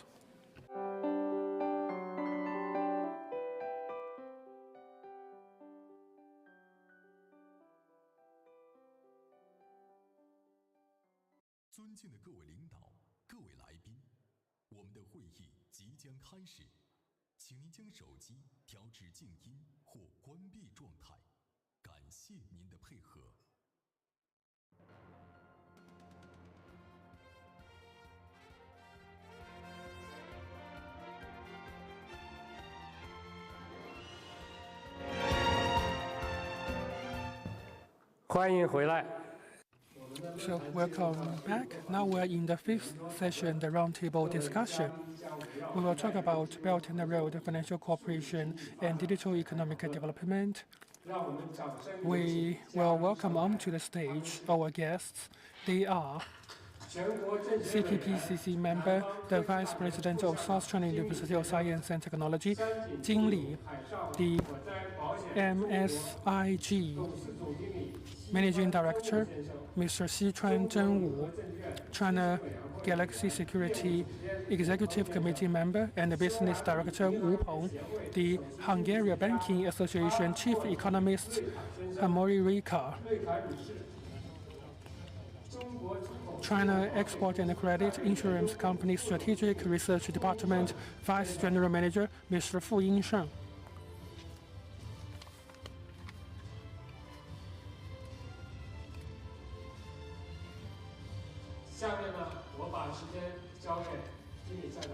So let's give the floor to Jing Li. Distinguished guests and friends, good afternoon. We are honored to have with us 4 panelists who are experts in the industry of finance. So first, we will have each of them to give you a brief introduction. So we will start from the Mr. Xichuan from MSIG.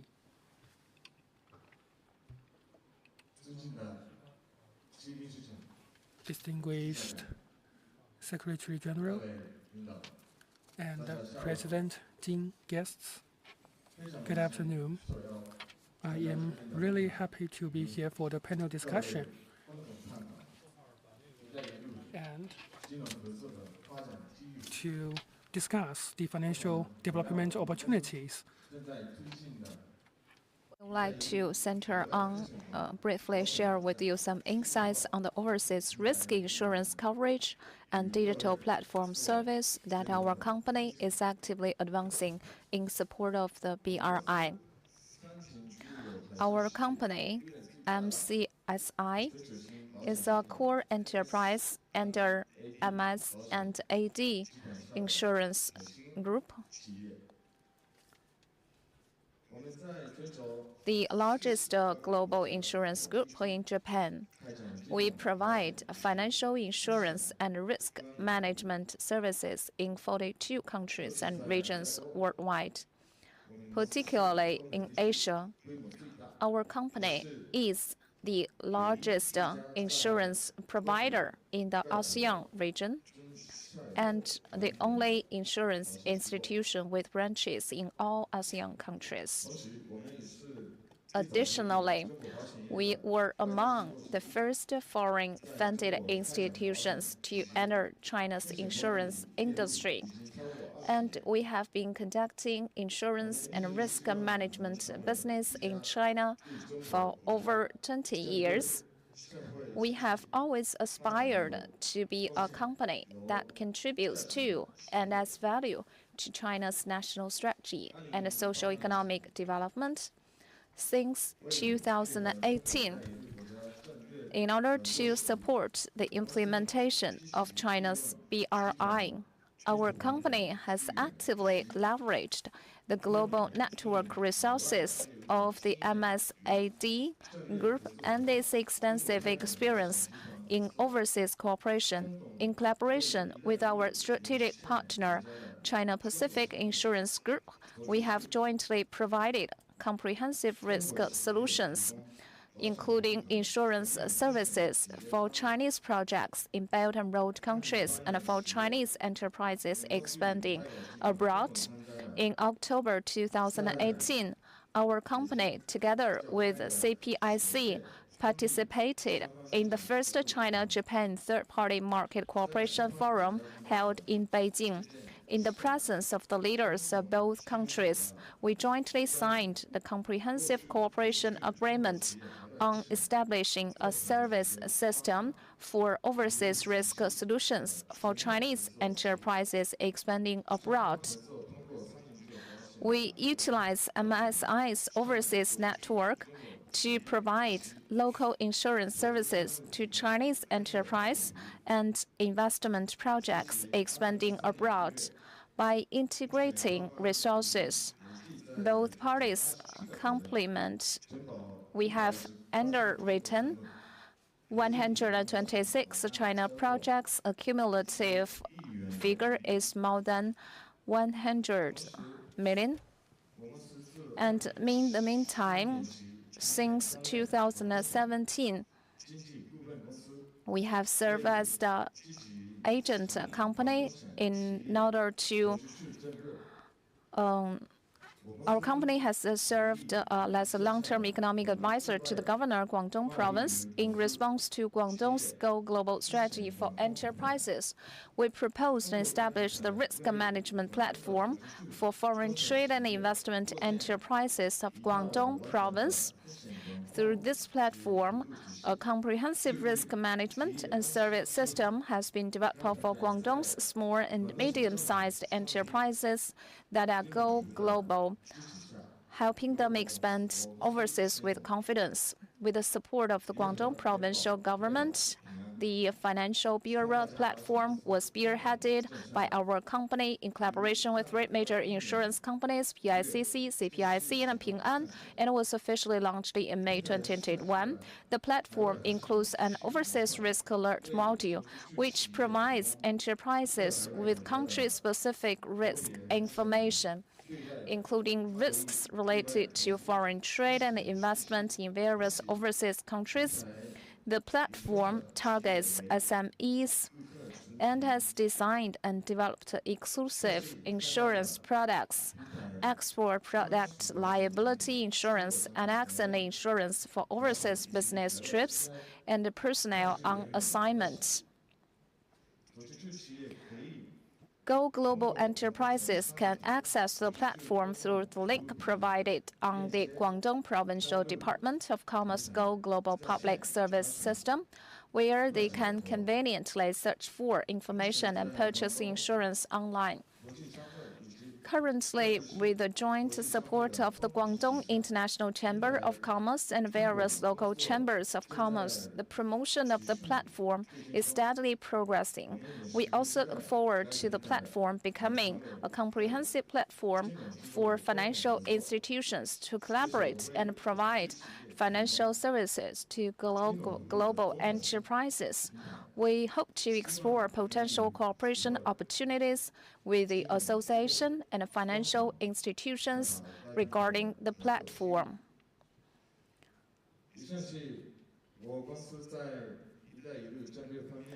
Above are the several key projects that our company is actively advancing in relation to BRI. Today, I would like to sincerely thank the FCA for providing such a valuable platform for open communication and exchange. I genuinely hope to engage in future interactions and discussions with fellow industry members through this platform. Thank you for your attention. Thank you. Thank you. I think your Chinese is very good. So since our memory is still vivid, can I firstly ask two minor questions? Actually, we have learned that you have mentioned you have worked together with the Pacific Insurance company in order to promote the insurance for overseas projects. So how do you achieve integration of resources? with the Pacific Insurance Company. Thank you for your question. Actually, with the integration of resources, we achieve complementarity of mutual advantages. We offer the three values. First, most companies still lack a thorough understanding and unified decision-making process regarding risk faced by their overseas projects. Most have not yet developed comprehensive overseas risk management plans. By leveraging the professional risk management expertise and tools of both CPIC and our company, we provide tailored, comprehensive insurance solutions based on the different categories of risks faced by overseas projects, helping enterprises effectively manage those risks.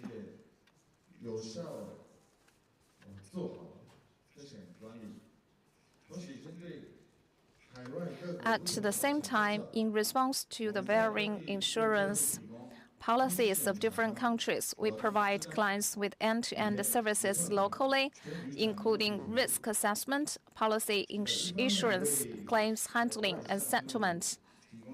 This approach not only ensures comprehensive and reliable service for overseas projects, but also enables Chinese insurance institutions to better understand overseas risk and sustainably expand their presence in international projects. In addition, a large proportion of premiums from insuring overseas projects is ceded back to CPIC through reinsurance, ensuring that China's interests are safeguarded to the greatest extent possible. My second question is that while promoting cross-border intelligentization, digitalization, what measures have you adopted and what are your plans for the future? In order to promote a cross-border digitalization, we have made a use of the shipping insurance experience. We work together with the Shanghai Single Model, Shanghai Insurance Education. We have active cooperation. We have created a cross-border smart insurance platform. And by leveraging trade data, the platform has achieved the connectivity of trade data and insurance data with digital technologies.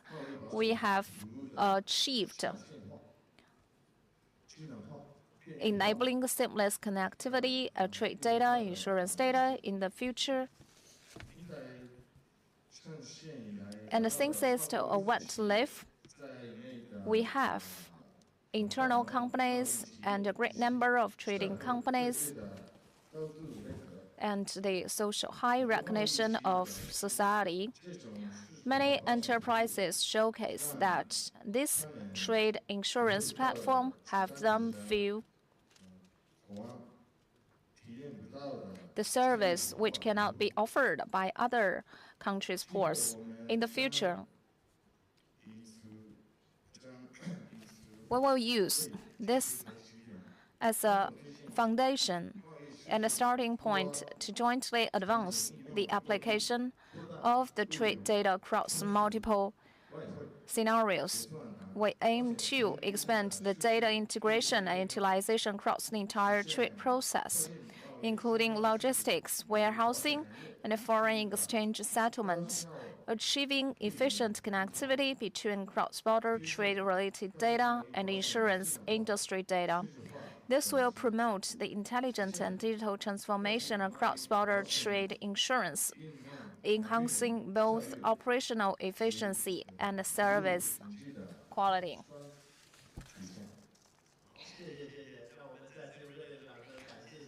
Thank you for your wonderful sharing. The second speaker is Mr. Wu Peng.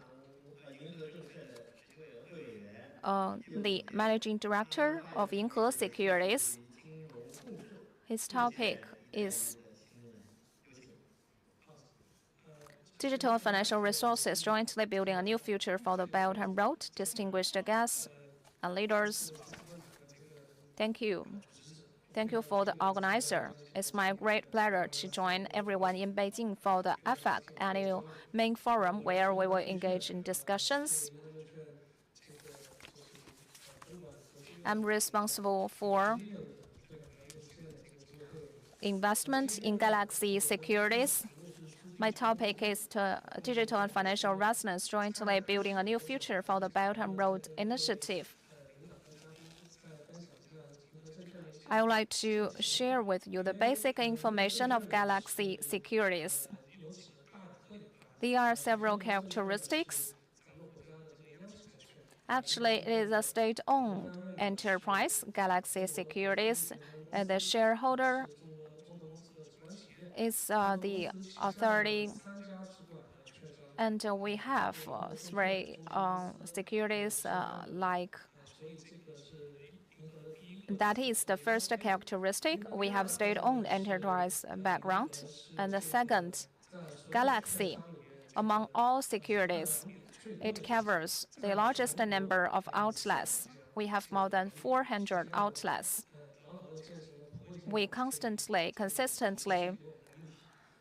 practice preferential finance. And third, over the past 2 years, Galaxy Securities, especially since December last year, since 2018, we acquired Southeast Asia Security, that is Lianchang Securities. By the end of last year, we have achieved 100% holding of the shares. And we have constantly expanded the Southeast Asia market. Our international business has extended to Belt and Road Initiative like Singapore, Southeast Indonesia, and other branch offices, institutions. We have 12 countries have branches, and we have 100 outlets. So the ranking is at high level, so we ranked among top 2 and top 3. In Malaysia, we rank the first and the second place. In Thailand, top 10. Indonesia, top 5 and top 7. Galaxy Securities' 3 characteristics help us.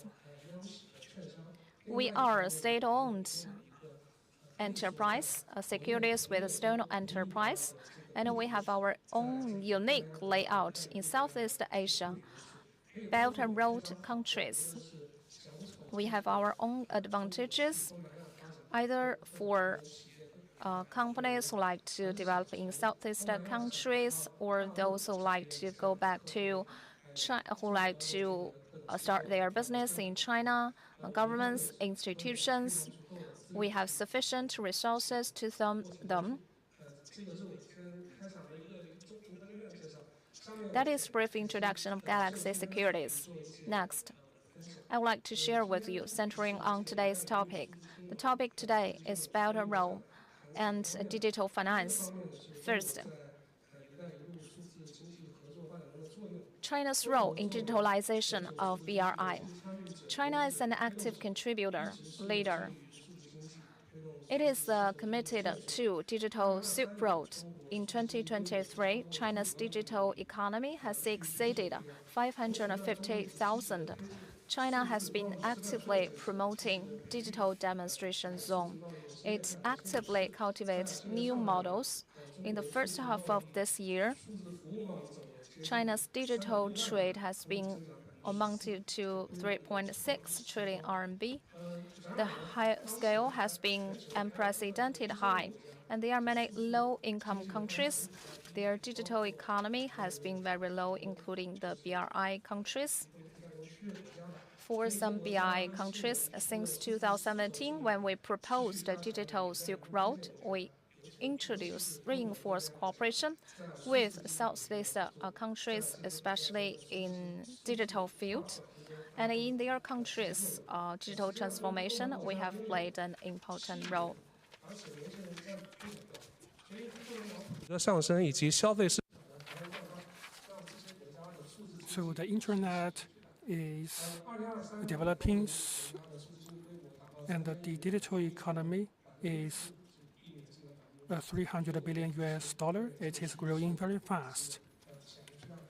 So I think this region is of huge potential. Then, how the finance can contribute to the digital economy of BRI. So in this process, China has the digitization fund and also preferential loans to help BRI countries to develop digital infrastructure and also industrial development by providing all kinds of support. The financial institution is also pursuing the high quality win-win cooperation. China Galaxy Security also focus on the international business and improve the international competitiveness. We provide high-quality service and have gained the trust of international investors. We also help China's security to cooperate with the Southeast Asia's project. In China and in BRI countries, we provide 1,600 clients with all kinds of services, including the investment services. The asset under management is over 4 trillion yuan. So we have the largest coverage. The third point to share is that we are promoting the digital economy in BRI with our own strategy. So the ASEAN is the fifth largest economy in the world. It is very vigorous in the economy, and it is also the driver for Asia's economy. So according to WEF, by 2030, ASEAN will become the fourth largest economy in the world. It will attract more foreign investment. So we need to promote BRI and digital economic cooperation, and ASEAN should play a big role. Firstly, we need to improve the standards and the rules. We need a transparent and a predictable business environment. We are cooperating with BRI countries in setting the standard for digital economy. In the data security and privacy, we need alignment in the standard. We also need to open up more systems. For example, we have the negotiation of free trade area of ASEAN, and also we have the RCEP concluded, which is also focusing on rule setting. Thirdly, we will have more financial empowerment and to co-build digital economy. Digital economy has the requirement for capital, so we need the digital economy fund to provide loans and to provide the financial service network of digital economy. Thank you. I believe that through the reforms of the digital economy, we will have the win-win cooperation among BRI. Thank you, Mr. Wu, for your sharing. I also have questions for you. You talk about the standard improvement and alignment. It is very important for the BRI digital economy cooperation. So how we can balance the difference of each country's data security and the privacy protection. So now we are promoting the BRI digital cooperation in the economy. We need alignment in the standard, in the data security and also privacy protection. Actually, different countries have different legal systems and also different cultures. We need a better balance different countries' concerns. We need a multi-layered cooperation mechanism. For example, we need to promote multilateral cooperation mechanism to establish the standard making mechanisms and also in the early stage, countries need for communication. At the same time, we can also have the regional cooperation agreement and the bilateral agreement. Thirdly, we also need to focus on the standard alignment. For example, CPTPP and the DEPA and the relevant digital economy particles and provisions, we can refer to the international recognized standard for data protection. We also need better privacy protection. We can have the standard recognition in the data protection and encryption technology so that we can reduce frictions in the data cross-border transfer. We also need a technical protection for the data transfer so that we can have better security systems for the data transfer. Thirdly, we can establish the data governance and compliance systems. We need to respect the data sovereignty of each country. Different countries have their own laws to protect the data. We also need to establish the reliability framework to promote the cross-border transfer of data. While setting the standard, we needed to consider the potential disputes and the cross-border disputes. So we need a mechanism of dispute settlement. Fourthly, we need to respect cultural difference and the people's preference. In Southeast Asia and also in the BRI countries, cultural difference can be huge. We have different religion and also different belief. That is why we need to respect different preference. And we need to better understand each other's habit and also local customs. Also, I want to add that from this year's working experience in Southeast Asia, I think the cross-border data protection need more consensus and to reduce the recognition divide. As mentioned, the different countries may have some different understandings for certain issues. So in our work in the media communication, we should think about how we can bridge the gap.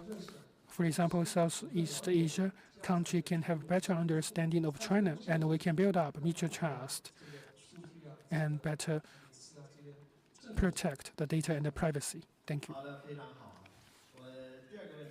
So my second question for you is short. I also hope that you can have a short answer. So while promoting the digital economic cooperation in BRI, so what is your suggestion for the better cooperation and the more productive cooperation? So from the perspective of my company Galaxy Security is promoting the BRI, and we can look at the internal and also the external of the company. In terms of the internal business governance, we are completing the acquisition of the security company from Southeast Asia. In this process, we have some experience of data development.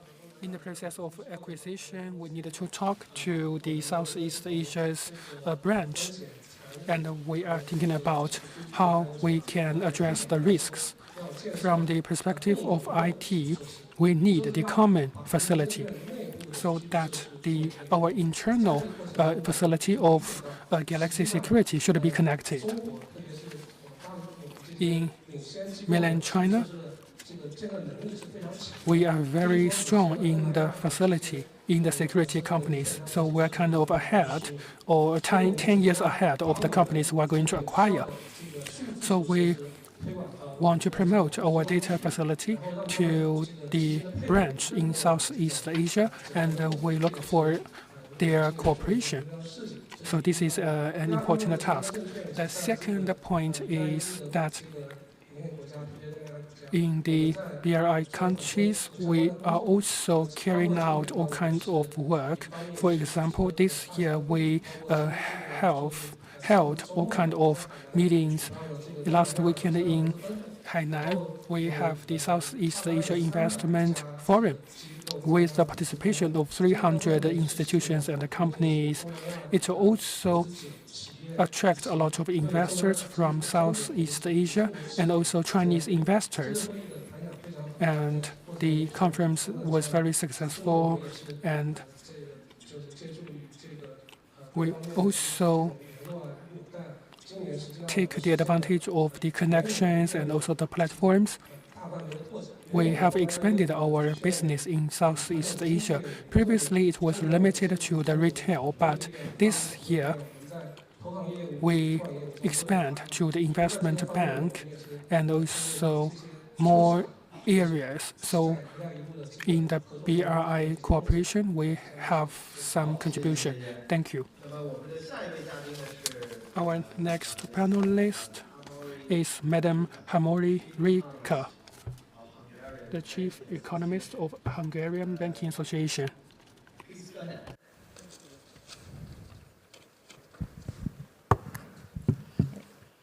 Ladies and gentlemen, distinguished guests, and dear colleagues, it's a great honor for me to attend the AFCA Annual Master Forum representing the Hungarian Banking Association and the Hungarian banking community. Allow me, in the first part of my presentation, to give a short presentation about AFCA development from the point of view of the Hungarian Banking Association, past, present, and future. As one of the founding members of our AFCA, we had the privilege to follow the development and actively support targeted aims. Having my time limit, I'm not going to deliver a speech, or rather share my thoughts. So concerning the establishment and its first 5 years, I would like to mention the follows. Let us go back to the very beginning. The timing of the establishment was perfect in a period of positive global developments and international financial relations. This helped the achievements of the aims and tasks stated in the founding constitution document in the articles of AFCA to build an inclusive mechanism, to coordinate communications between members and related monetary policy and regulatory authorities, and to explore connectivity. We can say that these aims of the mission and vision were achieved during the years after the establishment. As a result, AFCA became an accepted and influential international financial center, having built up good relations with the World Alliance of International Financial Centers and in one of the European financial centers, Frankfurt Main Finance. Let me speak about the present task and future challenges of AFCA. Having reached these positive results, we must look into the future and to say a few words about the new tasks, aims, and challenges of AFCA. During the past years of the global economic and financial landscape profoundly changed. A new world order has been emerged. As a consequence, international financial relations has been fragmented. In this new global and international financial environment, a major task would be to deepen international financial cooperation. As a consequence, AFCA has new trends and challenges. AFCA is supposed to ensure a platform for exchanging the best practices and to be a bridge in the fragmented international financial system. This requirement is held and promoted by the fact that AFCA has more than 120 influential financial organizations, associations, and financial institutions as members. Based on the experience of the past, the organizational structure of AFCA is efficient based on the work of the different professional committees which fully support the management and achievements of these tasks. May I refer to the main topic of our panel discussion, the role of the Belt and Road Financial Cooperation and the development of the digital economy. The establishment of the BRI more than a decade ago gives us an excellent background to strengthen the international financial cooperation. From this point of view, may I mention that the CE region is an important part of the BRI relations. Let me mention that the CE region is an important part of the BRI relations. Let me mention some important examples. The first major international financial summit for Africa in 2017 was held in Budapest in Hungary, soon after its establishment. In our country, there are 3 major Chinese banks present, among them Bank of China, which is not only a branch but also a regional central, China Development Bank and China Construction Bank. Furthermore, Hungary, with the participation of Bank of China and with the support of the Hungarian Central Bank, is a regional renminbi center. Last month was marked by 2 important events. A regional renminbi conference was organized, and also a high-level representative of the Hungarian Central Bank attended the Silk Road Forum in Beijing. Following digital development is also an important task of AFCA. May I just mention that AFCA Fin Circle is doing an excellent job. Digital economy is an important factor in our age and covers a wide range of topics. Since AFCA is an international financial organization and financial center, I should like to emphasize the central bank digital currency. One of the great challenges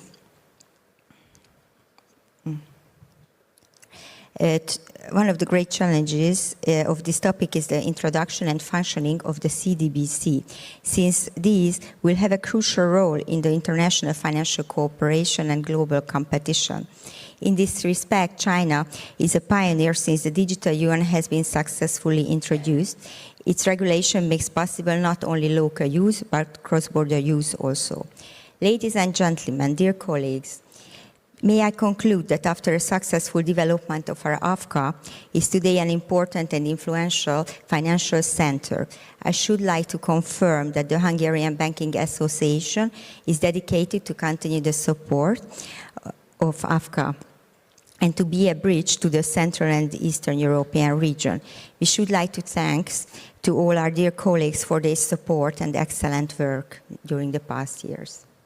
Thank you so much, Ms. Rika, for your very insightful speech. Can I also ask you a couple of questions? Of course. Thank you. I'm happy to answer. Alrighty. My first question would be, in the context of the current changes in the global economic and financial environment, how do you view the role of AFCA in deepening the international financial cooperations? One of the major questions of our day is how the new world order in transition will affect the international financial system and how it will strengthen the financial fragmentation. This is primarily driven by a force to change the global balance of power, creating strong geopolitical tensions. The negative effects of the increasing geopolitical tensions of recent years have triggered a process of economic and financial fragmentation and an unwelcome fragmentation of global financial markets to an extent that could threaten international financial stability. On this international stage, AFCA has a very important challenge and role. First, to strengthen international financial cooperation, where the major international financial centers could be excellent partners, like World Alliance of International Finance Centers, Frankfurt Main Finance as a major financial center of the European Union and the European Banking Federation. According to the news related to the meeting with Chinese Prime Minister Mr. Li Qiang, and the President of the EU Council, Mr. Charles Michel, stated that the economic and financial relations between China and the EU should be strengthened, so the door is open. AFCA is an international financial center, should be ready to utilize these opportunities, having been supported by the Belt and Road Initiative and the Silk Road connections. Thank you so much. My next question would be, in the face of numerous challenges brought about by changes in the international environment, could you propose some specific strategies or suggestions to help us collectively navigate these complex situations? In the emerging multipolar world order, power factors are pushing national and regional interest to fore, while reducing negative effects of fragmentation would require stronger political cohesion, global cooperation, and the development of the financial safety net. There is a need for international cooperation and international cooperation to reduce the negative impact. In this context, AFCA is to collect and represent the international best practices in the financial system, and also in this new international environment to decrease the emerging risk and to support the international regulatory activity of other international financial organizations to reduce the negative impact. Another major task for AFCA would be to support the effort to decrease the risk of negative impacts of the digital developments in the financial sector, while we acknowledge the positive effect of fintech, big tech companies as well. There are also safety problems regarding cybersecurity and so on. Among the central bank digital currencies, the digital yuan is an important tool to strengthen its international cooperation, having the positive experiences in this field of this development. Thank you, Ms. Rika. Let's give a round of applause for the excellent remarks by Ms. Rika. 感谢，掌声感谢 Thank you Rika very 女士。那么下一位我们的演讲嘉宾是傅英成先生。The next speaker is Mr. Fu Yingsheng. He is the Deputy General Manager of the Strategic Research Department, China Export and Credit Insurance Corporation. My topic is to give full play to export insurance to facilitate high-quality development of BRI. And today's theme is financial cooperation of BRI. Financial cooperation has an important role. Financing can provide it. Capital, fresh water, flow water, while insurance can help better manage the risks and help financial institutions, personnel to make long-term progress. In the field of insurance policy, export insurance play a unique role in export. Now I'd like to briefly introduce policy export insurance. It is preventing risks, remedy damage, and utilize investment. It is WTO foreign trade policy. It is effective combination of foreign trade tools and policies. Our institution is an official organization for export policy insurance and China's only one official policy company. Over the past 23 years development, we were established since we joined WTO. 23 years have passed. China's insurance company has become the largest export insurance institution.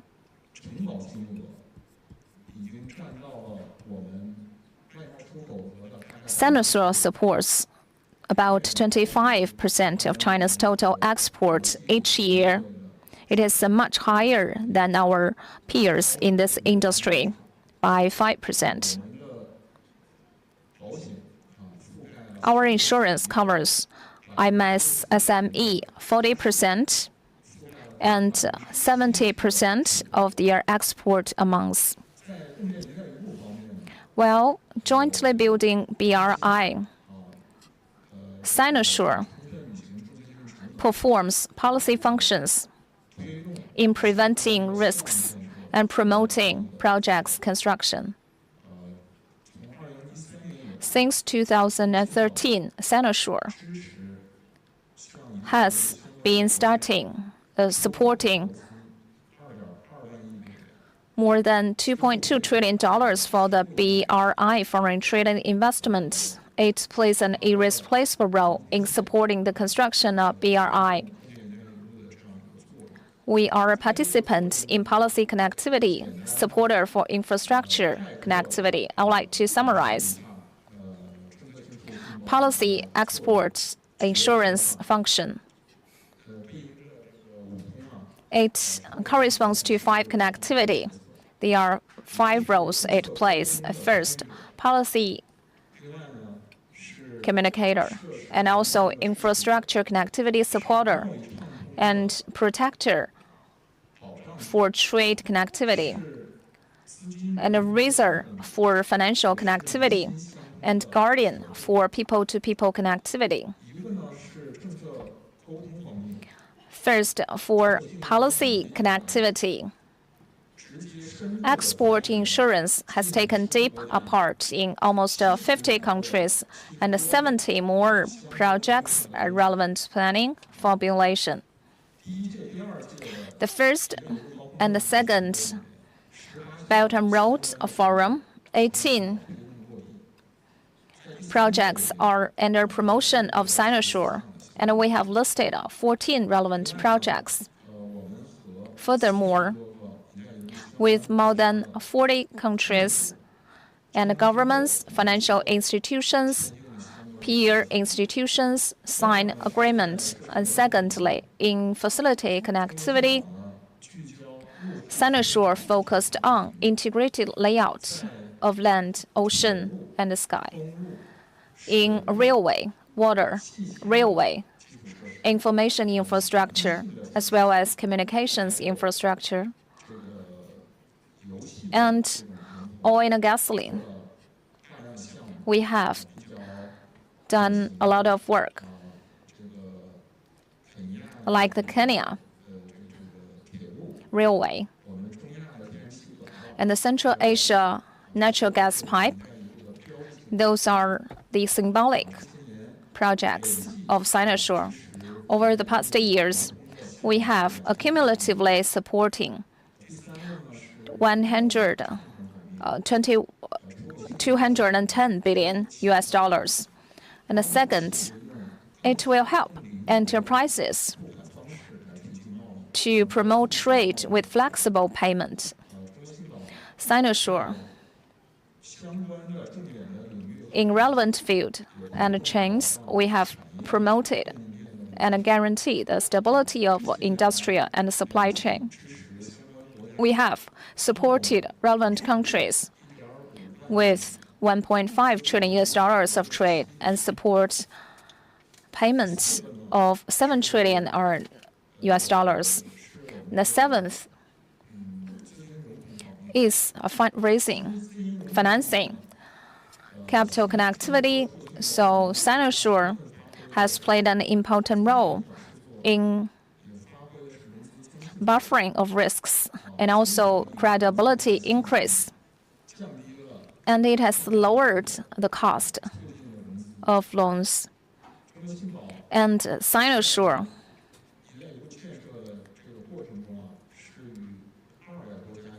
and it has been cooperating with more than 200 banks. And for people-to-people exchange, Sinosure, on one hand, it regarded as the prioritized project. So for the countries along the Belt and Road route, we jointly promote medical care, urban governance, new energy. These pragmatic, realistic projects and delicate projects, actually, it has created great benefits for local people, improve their economic conditions, and enhance people-to-people exchanges. Next, Sinosure will follow the decision-making of the country to deeply implement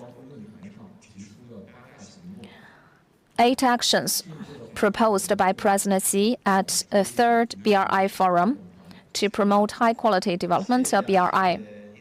Thank you. Thank you. Thank you for your remarks. You are familiar with the content, especially for the figures. I think you are quite familiar with your country and the BRI countries. I would like to ask 2 questions to you.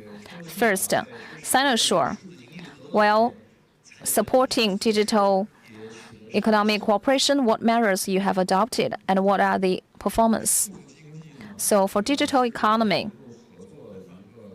it's an important direction for financing cooperation. From our practice, we build digital insurance internally and create digital service system externally.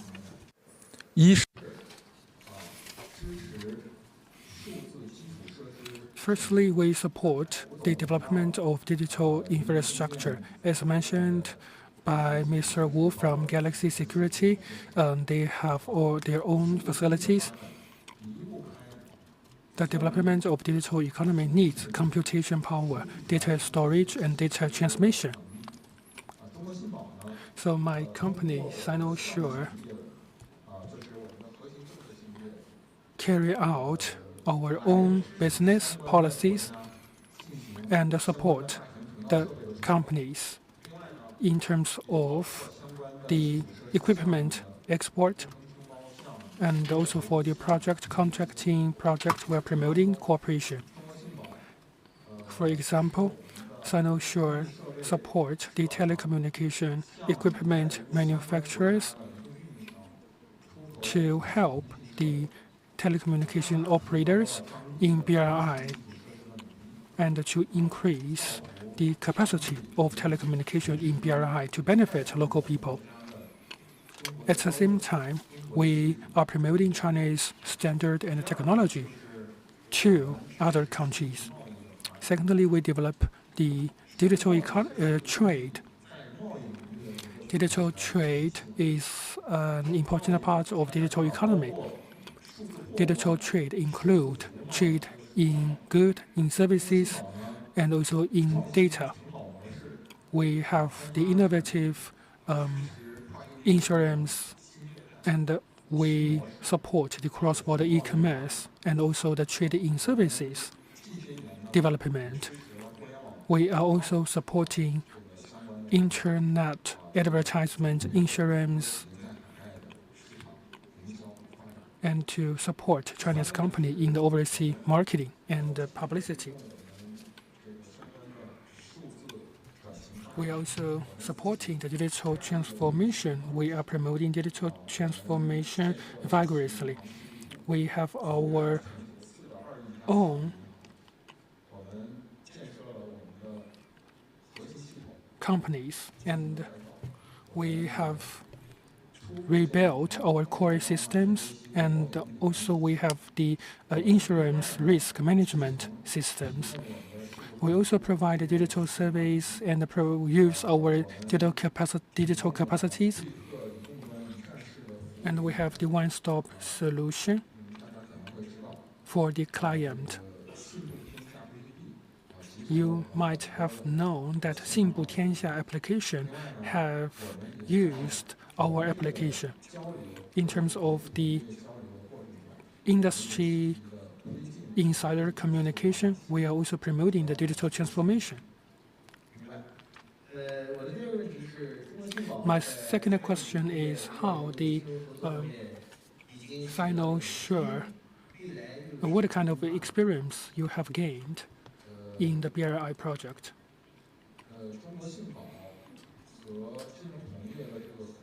Actually, my company is cooperating with the financial institution in the industry for the credit insurance. It plays an important role. We also work closely with the bank. We have three features in the cooperation. The first one is the cooperation market. We carry out third-party market cooperation. Sinosure cooperates with the local banks and the financial institutions.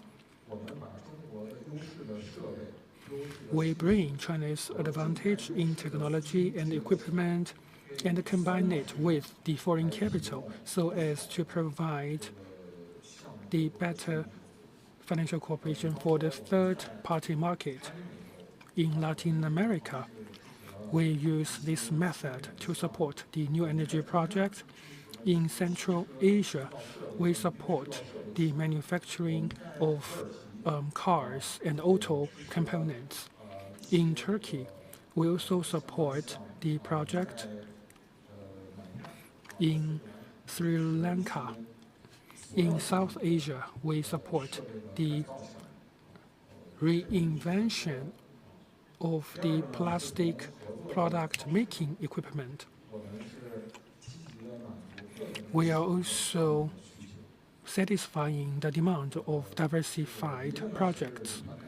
For example,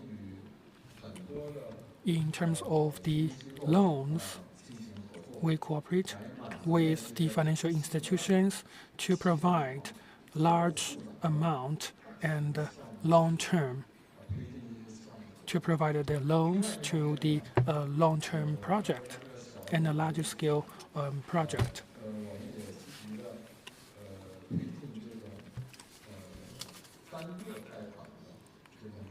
We also cooperate with the bank in terms of the single loans, which may focuses on the short period loans, which is small in the amount. So this is also our cooperation. In Uzbekistan, last year, we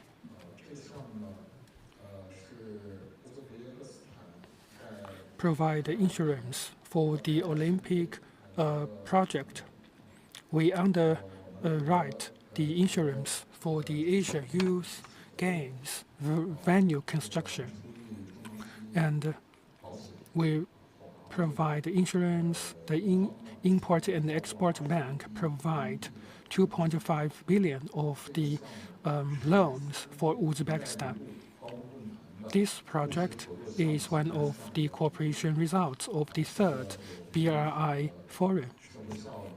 It can create positive social impacts, it creates jobs locally and also boosts local economy. It also promotes the relation between China and Uzbekistan, and it helps RMB go global. We also use technology to empower the finance. For example, we're cooperating with the Foreign Exchange Administration, and we have established the financing service for the insurance policy platform. And over the platform, you can use the data and the resources to provide financing for the company. In terms of the loans issued over the platform, it is growing very fast, and it brings benefit and financing for the company. For the risk judgment of the exporting company of the bank, usually it is kind of difficult. So we can utilize the data to help the bank to in developing the financing index. So this index can provide the risk analysis and the reference to the banks. And we are also talking to the relevant platforms to launch the index as soon as possible. So with the authorization of the company, we can provide financing analysis and the risk analysis to the bank. We will also take the market-oriented approach and to contribute to the Belt and Road from the perspective of insurance. Thank you. So we are coming to, we still have a little time for some question. So for the BRI Financial Corporation for Africa, and also, do you have any questions? I mean the panelists, if you have any questions. Mr. Wu? I want to give some comment. So this year, so far, we have served clients in Southeast Asia. For Southeast Asia, it is similar to China in culture and close on location, so we are close to each other. In my previous company, we cooperate with the EU and the US investor, but comparatively, I find that the client and people from Southeast Asia may be closer to Chinese people. So I hope that we can have more cooperation with the Southeast Asia's companies, and feel free to come to Galaxy Security. How about Mr. Xi Chuan? 刚才我发表的中都 I think we have talked a lot. Companies are going global, and they are going to the Southeast Asia. And a lot of Chinese companies have local business in Southeast Asia.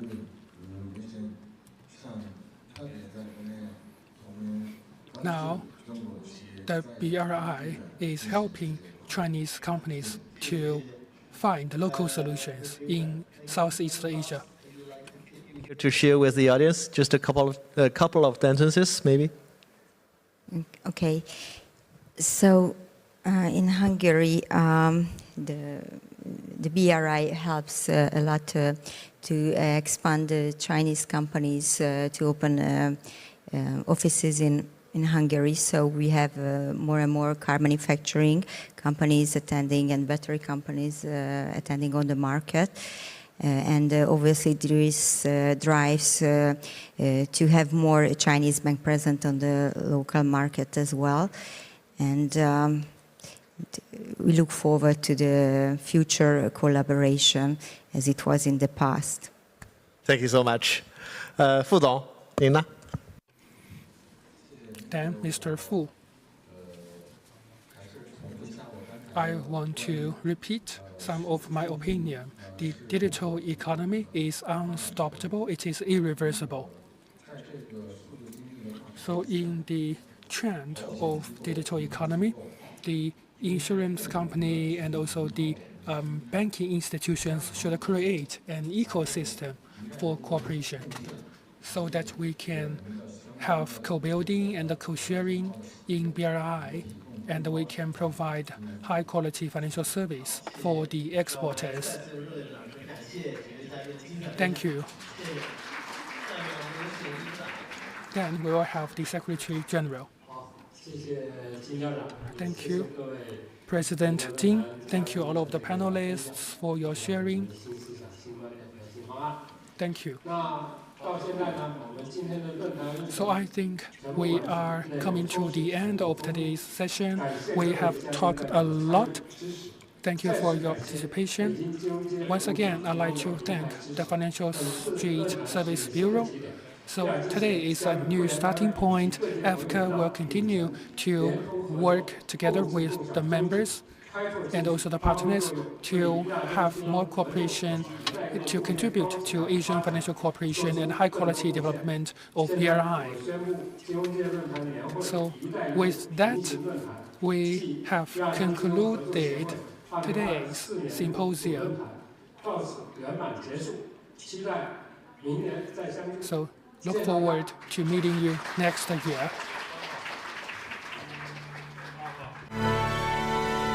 来，把麦来，请各位尽快离场，感谢下一场的翻台。